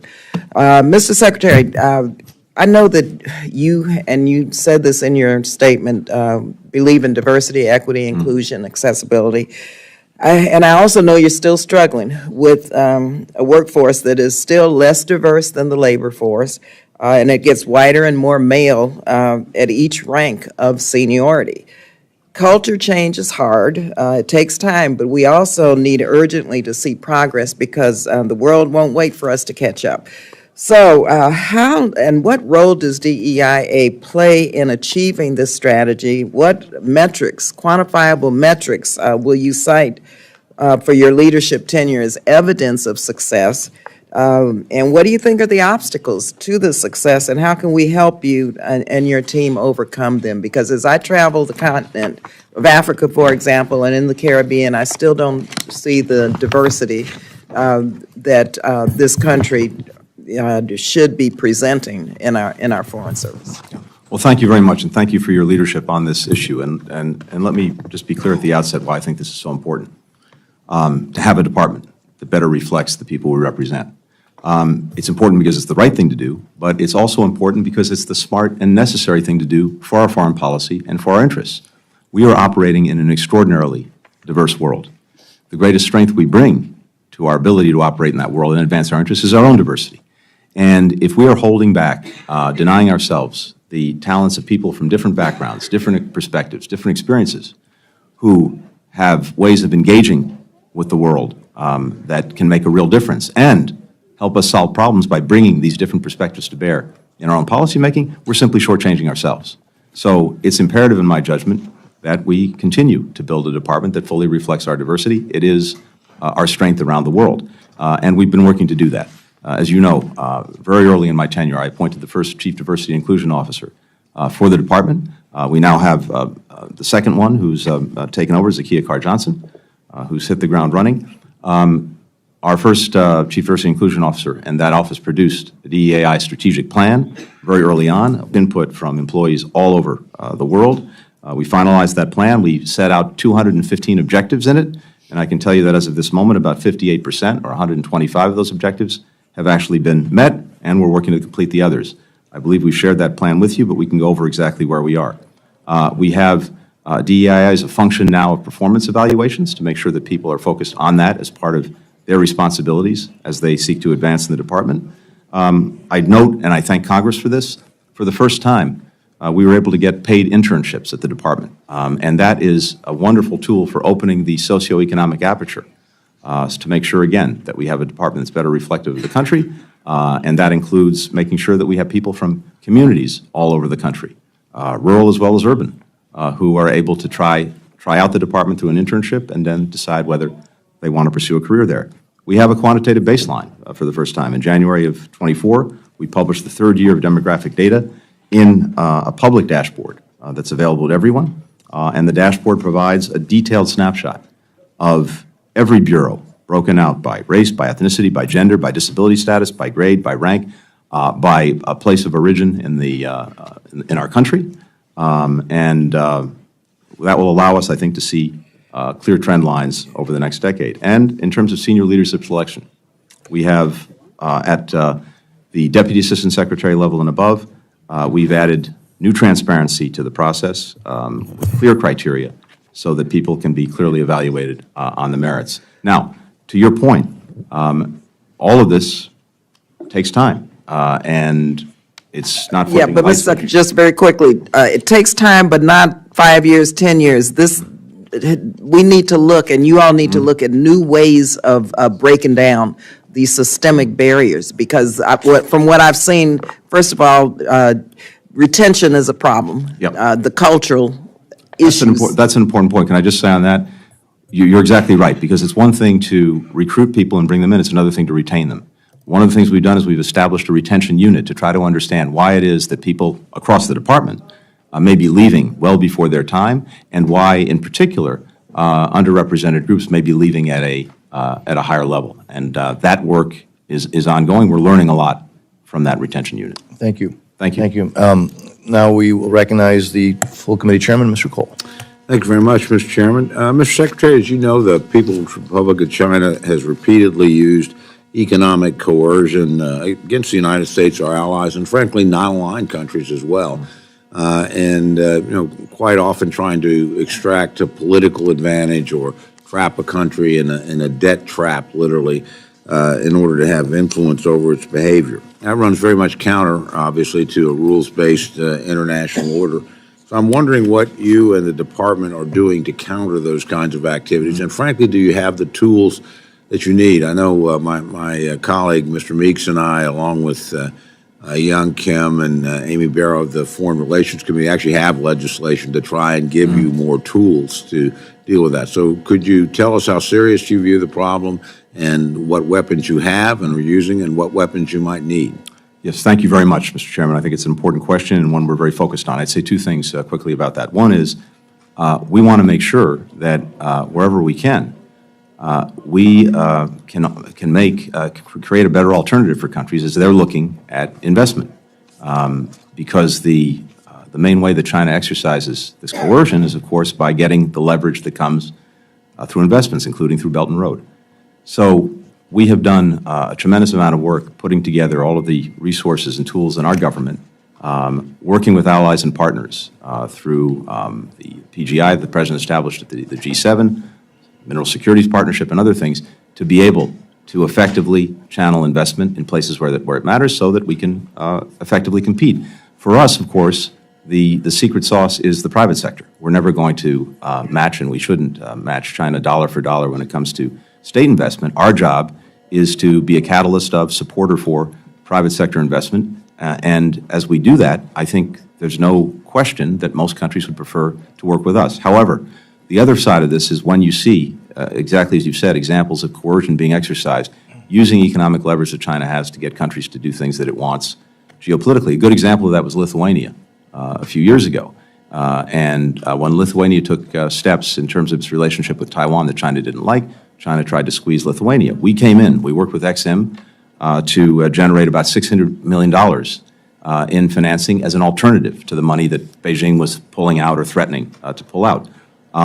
We had a defense procurement agreement that DOD put forward that was very helpful as well in going to the Lithuanians. Commerce helped to support and move supply chains away from the PRC. And we mobilized posts around the Indo-Pacific to help Lithuania find new markets for the markets that were being taken away when China was trying to exercise this leverage. So I think there's actually a pretty good model there, a good model actually in the way Australia responded to economic coercion some years ago from China that we can build on. And we really welcome working with you to make sure that not only do we have the tools, but the tools are adequately financed so that we can come in and create the kind of resiliency. Last thing I'd mention is the European Union's also gotten into the game on this in a big way. They have important legislation so that if states are on the receiving end of economic coercion, the EU can come in and support them. Well, again, we'd like to work with you on that, so if there are specific things that you would need that we could be helpful with, I'd like to know. One quick question, it's probably not enough time, but obviously we've all been intrigued by some of the things I've read, at least, about a potential agreement with Saudi Arabia. Could you give us some sort of overview of where you are in those negotiations and where you hope to be? So we've been working, and this goes back well before October 7th. working with Saudi Arabia and with Israel to pursue normalization between the two countries. This would be a game changer. It would be the first time that Israel has normalized relations with the largest Arab and Muslim country in the world in terms of its significance, and it would reshape the region and well beyond. We have pursued the work to try to get that agreement. It requires two things. It requires first some understandings and agreements between the United States and Saudi Arabia on security, on nuclear energy, and on defense cooperation. Those agreements, in principle, are very close to being able to be concluded. Now, of course, we will come to Congress with them when they're ready to be reviewed, but we could be really weeks away from being able to conclude them. However, in order for normalization to proceed, Saudi Arabia has made very clear that even with the agreements between us completed, they have to have two things. They have to have calm in Gaza, and they have to have a credible pathway to a Palestinian state. So we, of course, are working on both. We want to see both. Whether a government in Israel in this moment is able to engage on that basis, I don't know. What I do know is, until now, this has been a hypothetical or a theoretical question for Israel. Assuming we complete the agreements between the United States and Saudi Arabia, that hypothetical or theoretical question becomes a real question that they will have to answer one way or another. Thank you very much. Thank you, Mr. Chairman. Yield back. Thank you, Mr. Chairman. Mr. Delora, you're recognized. Thank you, Mr. Chairman. Mr. Secretary, as I previewed in my opening remarks, I first wanted to ask you about the House, what I view as a misguided allocation for fiscal year 2025, and the impact on the State Department's critical diplomacy and development work. I was interested in the line of questioning with all the initiatives that we are talking about with regard to the State Department that need to be discussed and need to be worked on. I think at the foundation of that is what kind of resources does the department have to move forward. At the recently announced top-line funding level for state and foreign ops for the appropriation bill proposes a nearly 12% cut. That's compared to the 2024 enacted level. It's on top of an almost 6% cut from fiscal years 2023 to 2024. Let me be extremely clear. Nearly 12% cut to the SFOP's budget is a staggering $7 billion. Billion with a B. So three questions in this regard, Mr. Secretary. You're deeply involved in conflicts in Ukraine, Middle East, maintaining a competitive advantage against China, trying to deal with other food assistance efforts around the globe. You have to conduct its day-to-day business from D.C. You're in almost every country in the world. How would losing $7 billion from the budget affect your department's diplomatic capabilities and the implementation of U.S. foreign policy? Thank you. It would severely undermine our efforts across the board. As you said, this would take us back to FY 2014 funding levels. In other words, 2014. almost a decade ago.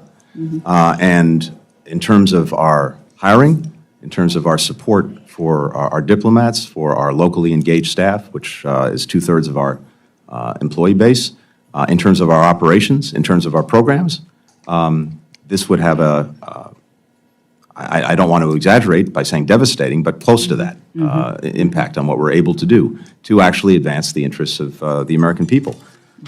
If you look at the big things that we're trying to do to effectively engage the strategic competition with China, including by creating better alternatives for countries that are looking to choose between our path and theirs, it would severely penalize those efforts. Our ability to continue to sustain support with our allies and partners for Ukraine and pushing back against Russian aggression, that would be severely undermined. Our ability to address a wide variety of global challenges that have impacts here in the United States, including things like the fentanyl crisis, as well as irregular migration, as well as dealing with climate and food security. Would each and every one of those be affected? No, because we'd have to make incredibly hard decisions, but some of them inevitably would be severely penalized. But let me be even more parochial about it, just to cite a few examples. Embassy security.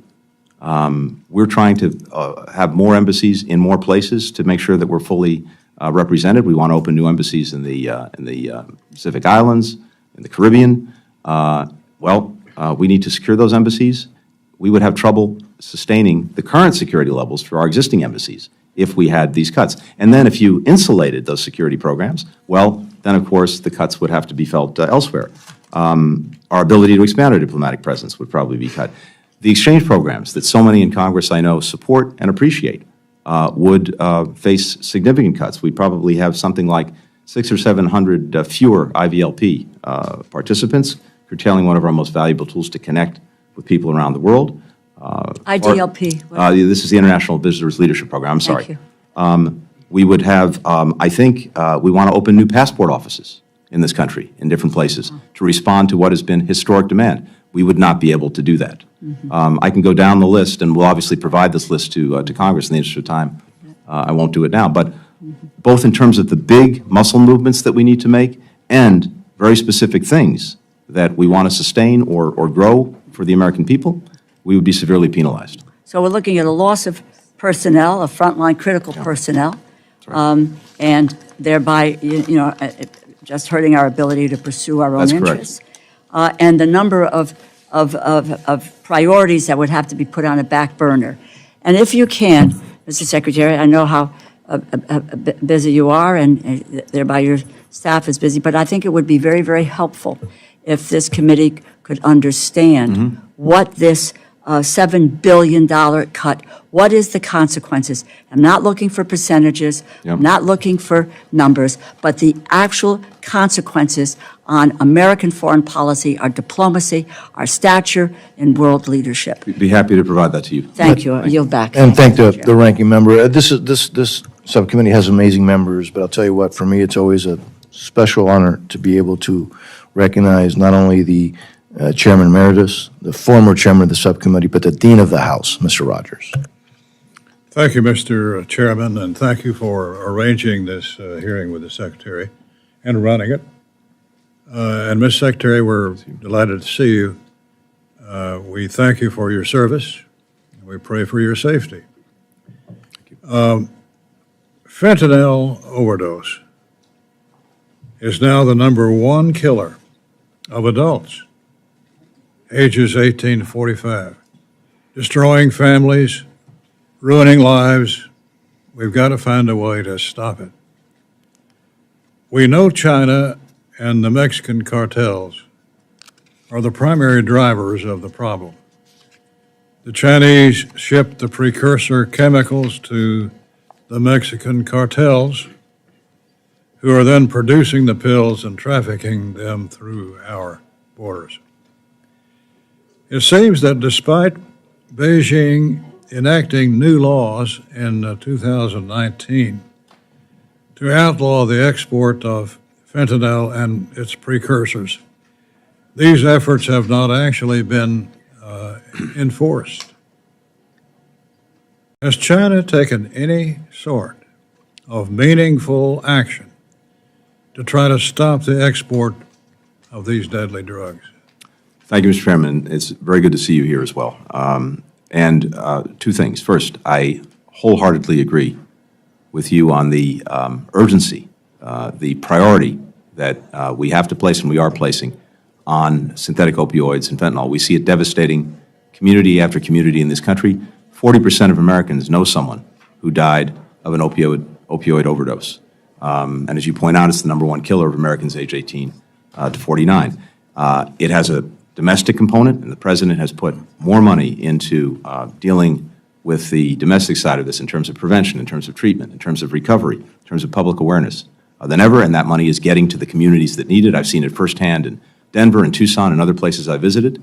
But for us at the State Department, we're working hard on the international side. And with regard to China, in December of last year, late November of last year, the President met with President Xi Jinping in San Francisco at the APEC Summit. And a big part of that meeting and a big part of the work that we had done in the lead up to that meeting was to get an agreement from China to take more effective action against fentanyl, and particularly against the chemical precursors that are made in many cases in China, then, as you said, get shipped over to Mexico, synthesized into fentanyl, and then into our country, where Americans are killed. China has taken important but not yet sufficient steps to make a real difference in curbing the flows. It promulgated new regulations. It took down some companies that were engaged in this practice. It established a regular working group with us so that we can track progress. I was just in China a few weeks ago, and among others, I met with the Minister of Public Security on this question. And there are steps that we believe China can and should take now to really make a dent in the flow of these chemical precursors. Very public law enforcement actions, particularly to arrest, prosecute, and convict those who are engaged in this illegal transfer of the precursors. That would, I think, send a very strong deterrent message. Actually scheduling certain precursors that they've agreed to schedule and thus restrict, but have not yet done. And then there's a nexus that we've seen between some enterprises in China, a financial nexus between them and the criminal enterprises in, for example, Mexico, that needs to be cut. And there, we believe that China needs to take action to do exactly that. So we are tracking this very closely, very carefully. I think we've seen progress, real progress, but it is not yet sufficient, and we want to see that the flow of the precursors continues to come down. Well, we're all keeping an eye on China and what they're doing, or more importantly, what they're not doing, to keep the fentanyl from reaching our kids and our adults in the U.S. I'm not sure that they're doing all that they can. In fact, I know that's the case. Your budget proposal, you're asking $1.56 billion for international narcotics control and law enforcement. That's a $166 million increase over the fiscal 24 enacted level. How do you plan to use those funds to help end this ongoing tragedy? One of the most critical things is continuing to build the capacity of partner countries, as well as to strengthen our cooperation with them. I think Mexico is a good example of that. We've significantly increased our collaborative efforts over the last few years with Mexico to try to disrupt, dismantle, take down these transnational criminal organizations that are engaged in trafficking, as well as to deal with the financial networks. We have worked with them, for example, with information and support that's produced dozens of arrests of first and second tier operatives in these criminal enterprises. They've seized a record amount of fentanyl. They've disrupted production facilities, but all of that comes with our assistance, our support. So this is just one example of where the additional funds would allow us to further strengthen their own capacity to deal there. Second, the border itself. Very important that we deploy the most modern and effective technology in detecting efforts to smuggle fentanyl or other synthetic opioids into the United States. We have the technology. It's both the old kind, things like canines, can be very effective, but also actual technology, screening technology. And we've seen that, based on our best assessments, the overwhelming majority of the fentanyl that's coming into this country is coming through our ports of entry. And so deploying that technology on both sides, the Mexican side and our side, that can make a big difference. Thank you, Mr. Secretary. I hate cutting off the dean, but I apologize, but I feel obligated to do so, Mr. Chairman. If you insist. Thank you, Mr. Secretary. Ms. Ming, who I know is not upset that the dean went a little bit long, correct? You're recognized. No problem. Thank you, Mr. Chairman. Secretary Blinken, before I ask my question, I wanted to thank you and your team for listening to the concerns about extended passport processing times that I raised last year in this hearing. Since then, standard processing times have been reduced to 6 to 8 weeks, and expediting processing is down to just 2 to 3 weeks. Right. My constituents and Americans all over the country have directly benefited from these improvements, and I urge you to continue to build on them heading into fiscal year 25 to continue to reduce passport and visa wait times for all of our constituents. My first question is the fiscal year 25 budget request focuses on advancing peace and security in the Middle East. As we sit here, 124 hostages are being held by Hamas in Gaza, including American citizens. Today marks 228 days that they've been in captivity. As we know from those released, Hamas has inflicted deep psychological trauma and physical and sexual violence on the hostages, including women and children. Many require immediate medical attention, but Hamas still has not allowed the Red Cross to conduct a medical visit, and instead releases sign-of-life videos as propaganda. Many of us here have met with the families of the hostages, and I believe we can all agree that we need to bring them home now. How does the budget help the department increase pressure on Hamas and its allies to release the hostages and bring them home? We share your conviction and commitment that bringing hostages home is our top priority. And like you, I've met with the families of these hostages many, many times. And it's important that you point out that among the hostages are American citizens, and my first obligation is to our fellow Americans. And so we've been determined to try to bring them home, and we've been working on this every single day since they were taken.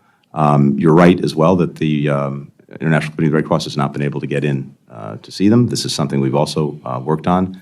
In the Gaza environment, that's a challenge, but we would like to see that in the interim happen. But the most important thing would be to get their release immediately. I think we've been very close to being able to get a ceasefire and hostage release on a couple of occasions. We continue to work on that. I think it is the fastest way to get the hostages home, get conditions changed in Gaza so that much more humanitarian assistance can get into the people who so desperately need it, and also create the foundation upon which to build, hopefully, a more durable, lasting, peaceful, and secure solution. So we continue to drive at that every single day, but to date, at the end of the day, when it's come down to making a decision, Hamas has not agreed to do what's necessary to get an agreement. But we continue at that, including with Egypt, Qatar, and other parties that have been helpful. The budget in supporting our diplomacy writ large, our ability to sustain that diplomacy, I think is critical. But of course, there are many other ways that I think the budget demonstrates our commitment to resolving these deep-rooted challenges, demonstrating that we have a better path forward than the path that's offered by Hamas of nihilism, of destruction, of terrorism, death, and all of our diplomatic efforts seek to move in that direction. Thank you very much. And I wanted to quickly mention yesterday's CNN report that Egyptian mediators changed the text of the latest hostage deal at the last minute. Egypt is also refusing to allow more humanitarian aid into Gaza by opening the Rafah crossing, despite Israel's request to do so. Wanted to hear your thoughts about the accuracy of the reports and your assessment of Egypt's motivation for derailing the hostage negotiations, and what can the State Department do? Well, two things. First, Egypt's been a critical partner in this effort in two ways. Critical partner in the effort to find an agreement on a ceasefire and hostages. Critical partner as well in trying to get humanitarian assistance into people in Gaza who need it. I can't comment on the details of the negotiations. The bottom line, though, is that Hamas has not said yes to what I think was a good proposal that was put on the table. And then with regard to humanitarian assistance, there is we have a deep concern about the Rafah gate, which I endeavored and President Biden endeavored to get open in October so that assistance could begin to flow into people who need it. That gate is closed. I think there are two things that are going on. One is, yes, it's important, I think, politically for the Egyptians to show that they are a critical actor in providing assistance. At the same time, because of combat activities near and around the gate, the environment for bringing the assistance in is really challenged. And so we need to find a way to make sure that the assistance that would go through Rafah can get through safely. But we do strongly urge our Egyptian partners to do everything that they can on their end of things to make sure that that assistance is flowing. What we don't want to see, and it's part of what we're seeing, is a reversal of the situation that we had where aid was not getting to the north where it was so desperately needed. We've got new gates and new access points open in the north, Erez, Zakim, others, things flowing in from Ashdod, only to have the south, which has been the critical hub for humanitarian assistance, be shut down, in part because of the ongoing operations in and around the gate. So we're working on that every single day. Thank you. Thank you. Thank you. Mr. Carl, you're recognized, sir. Thank you, Mr. Chairman. Thank you again, Mr. Secretary, for joining us today. I always find conversations with you to be quite interesting.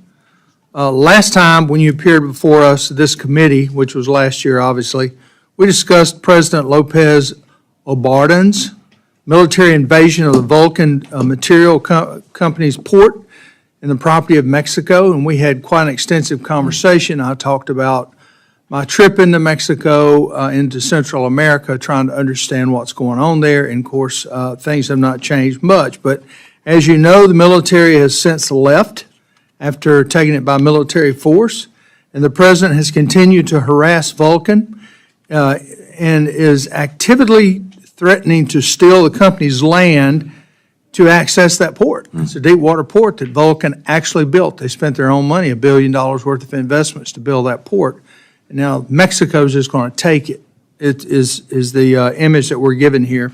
Last year, we agreed these type of actions would have a chilling impact on the bilateral relationship and future with U.S. investments in Mexico. Considering the ongoing situation, what message would you send to the president and the next president of Mexico and the U.S. business community? Thank you very much. Yes, I remember well our conversation about this last year, and I'd say two things. First, Vulcan, I believe, has filed an arbitration case with under NAFTA, which is pending, and so I can't take a position on the merits of the case, which is pending. I can say that as a general matter, these cases, these instances, yes, can very much negatively impact Mexico's efforts to attract investment from the United States, and by the way, from many other countries as well. So we think it's very important that Mexico take that into consideration because it will have an impact on what they seek to do, which is to bring in more investment. But on the particular matter, let's see where the case goes before the arbitration panel. Well, and as you say that, American-based companies are losing a lot of money. What was mined or what is being mined from that facility is building roads here in America. It's very important in our infrastructure. And I know this administration has put a lot of emphasis on infrastructure. That's right. Why do we not support our American businesses more? Why aren't we letting the avocados and the fruits and vegetables sit at the border for a little while and let them figure out time frame? Because waiting a year, 2 years, 4 years for a court to work it out is not working. It's not working at all. My hope and expectation would be that precisely because we tried to put, I believe the previous administration put processes into NAFTA, the revised NAFTA, that would enable it to look at these kinds of cases and act swiftly on them, not bottle them up for years. I think you're exactly right. It's imperative that happens. But there is a mechanism, there is an understanding about how we try to resolve these disputes, and that should play out, but it should, I agree with you, play out quickly. Meanwhile, we have our diplomats all over the world engaged every single day in commercial advocacy, commercial diplomacy, trying to resolve disputes, trying to make sure that our businesses, our workers are being treated fairly around the world. It's a critical part of their mission, and whether that's in Mexico or any other place around the world where the United States and our businesses are engaged, that's what our folks are there for every single day. And we, of course, will look at whatever measures are appropriate to try to make sure that we're being treated fairly with a level playing field. Well, if the president of Mexico will do this to Vulcan Materials, they'll do it to anyone. And I highly encourage business communities in America that's looking at doing business down there to stop and think, because they may be next. Thank you. With that said, Mr. Chairman, I yield my time. Well, thank you, Mr. Carl. Thank you for bringing this up. Look, this president of Mexico is acting less like an ally and more like an adversary. And so thank you for bringing that up, sir. The gentleman from Florida, Ms. Frankel. Good morning, thank you. Thank you, Mr. Secretary, and thank you so much for your good work in a very chaotic world, and I give the same praise to our president. I may not agree on every little detail, but I have to say, given the chaos of this world, I am very grateful for his very steady, experienced leadership. I am disappointed with the top lines of this budget, of course, because, again, with the chaos in the world, I do think more diplomacy and economic stability would bring us to more peace. I was in a meeting yesterday with 6 women ambassadors from around the world, including from Ukraine, including from Saudi Arabia, Lithuania. I'll try to think of the other ones, and Ireland and others. Here's what we got talking about: is there are many conflicts in this world, and we know that there are some negotiations going on in the conflicts.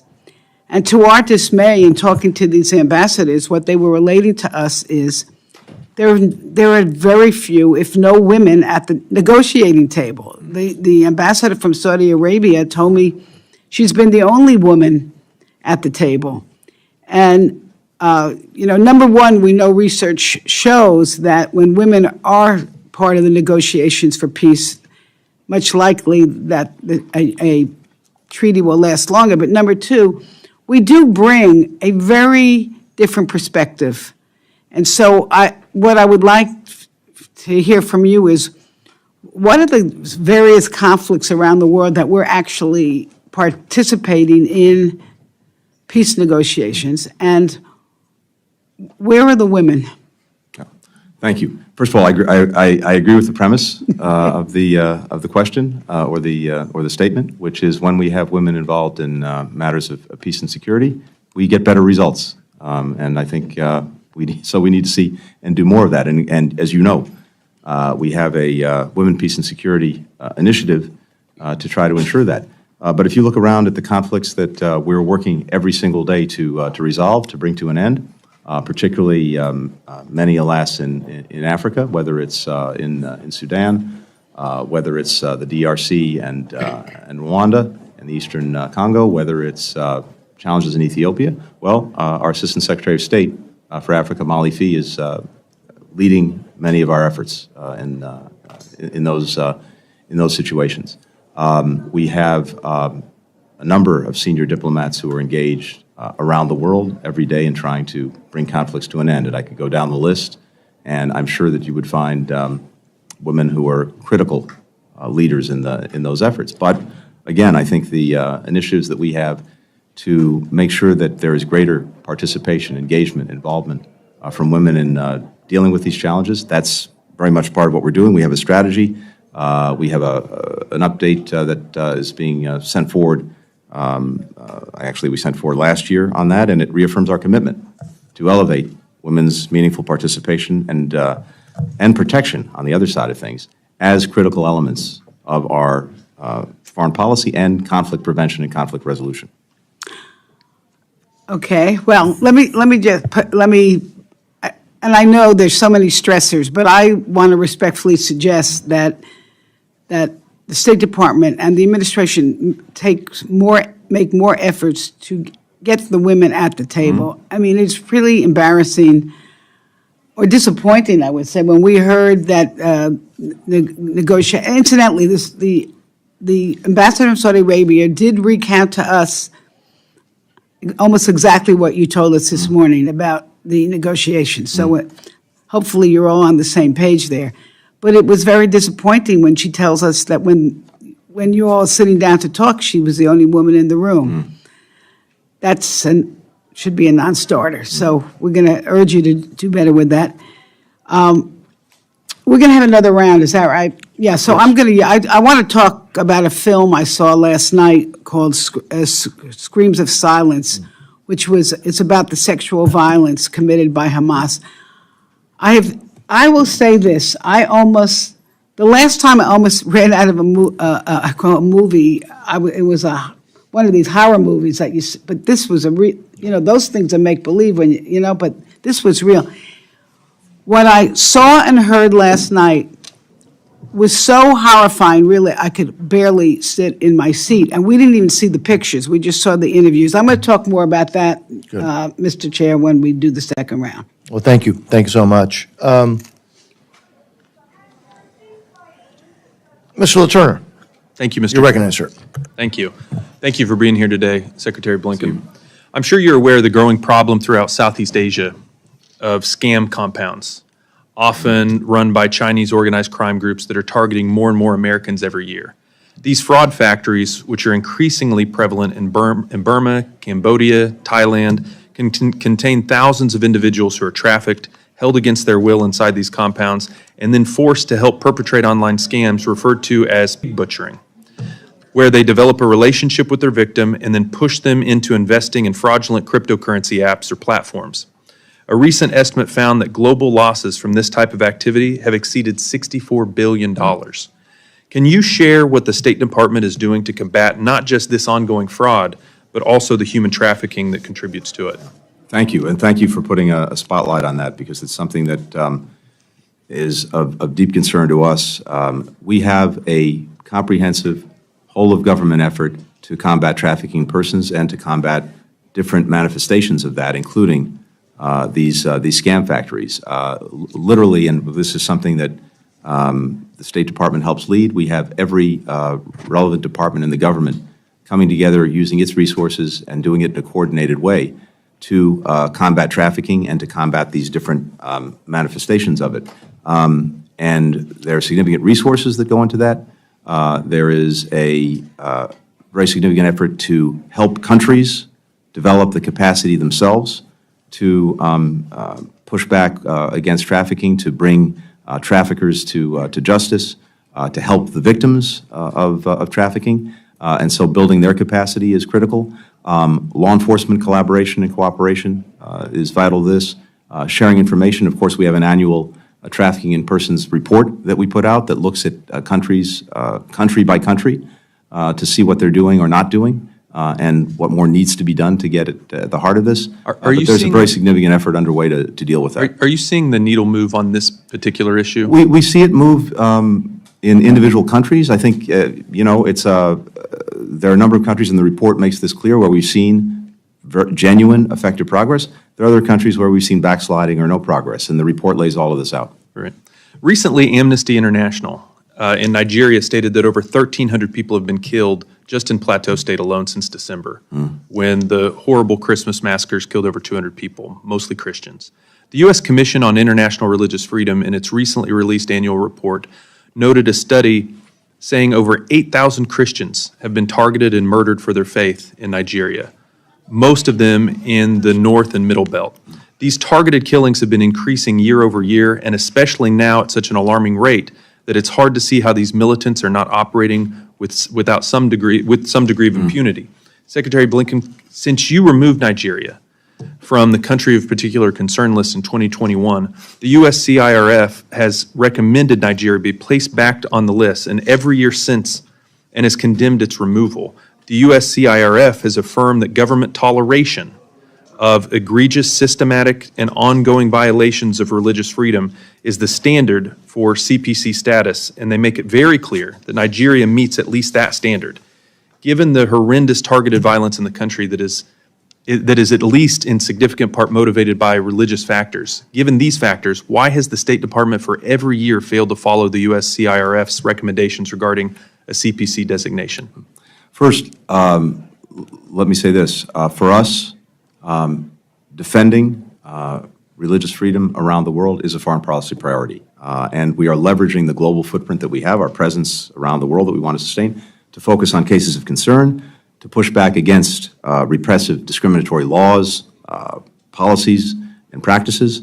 Much of this is highlighted, as you mentioned, in the annual report that we do, and this is at the heart of our efforts. We have in the law designation criteria that we take very, very seriously. We listen carefully to experts in civil society, experts on the ground. Our embassies are doing a tremendous amount of work in each of these countries, including Nigeria. And we listen very carefully to the independent U.S. Commission on International Religious Freedom.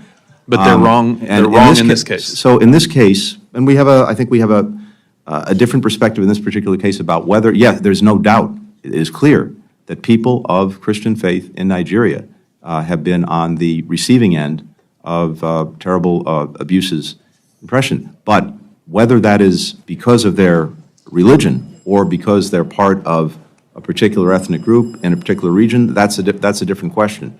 And what we have not seen is the government of Nigeria, the federal government of Nigeria, engaging in these practices in terms of targeting Christians. Having said that, I was in Nigeria, I'm trying to remember exactly when, but I think it was within the last 6 or 7 months. And I brought together experts from civil society, from the religious communities, including a leader of the Christian community in Nigeria, to hear directly from them. We talked to the government about the imperative that even if things were not being done at its behest or its acquiescence, that it take stronger action to protect people, and notably Christians who were, whether or not it was because of their religious status, being persecuted. And so this is something we're very focused on, irrespective of the designation. I'm out of time, but I would hope we could find common ground at least on the special watch list designation. But I look forward to talking more about this. Thank you, sir. Thank you. Ms. Torres. Thank you, Chairman, and good morning, Mr. Secretary. It's good to see you. When you came before the subcommittee last year, we spoke about the administration's goals in Central America to help stem the number of migrants, specifically the young people at our southern border, by ensuring that they have safety and opportunity to thrive within their own countries.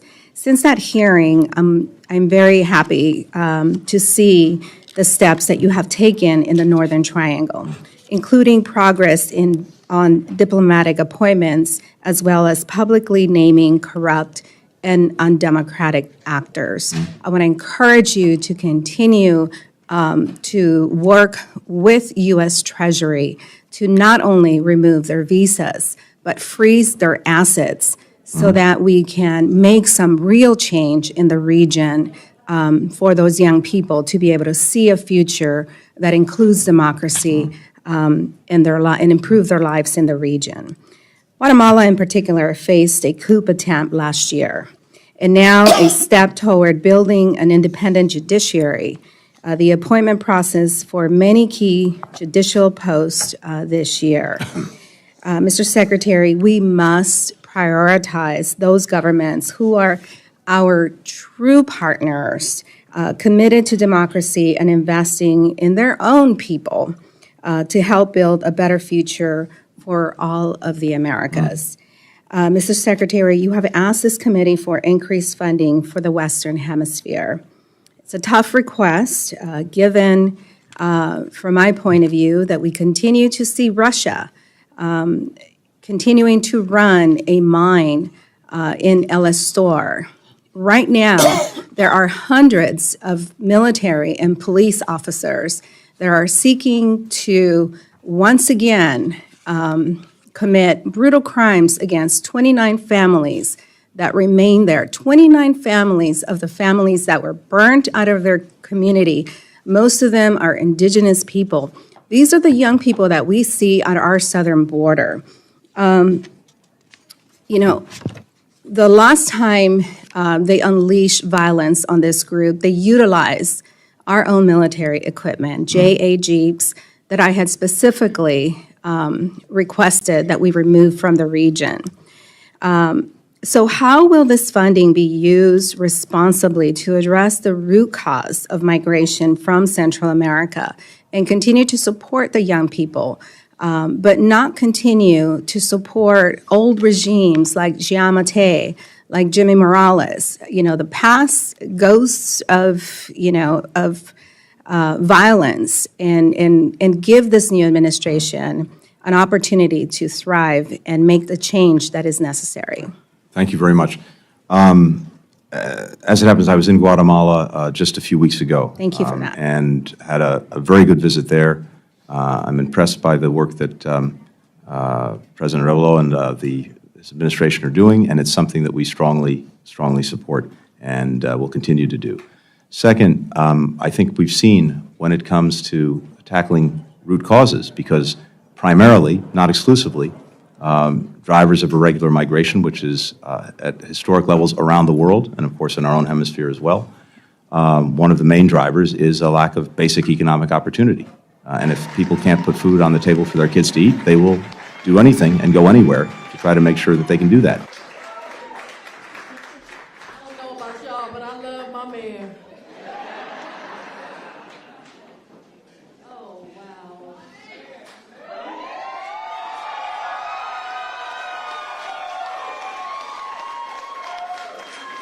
Can I take my time? I am just so humbled and so grateful to the citizens of Fulton County who made this possible. Tonight, they delivered a strong and a powerful message. They want a district attorney that believes everyone deserves to be safe and everyone is entitled to some dignity.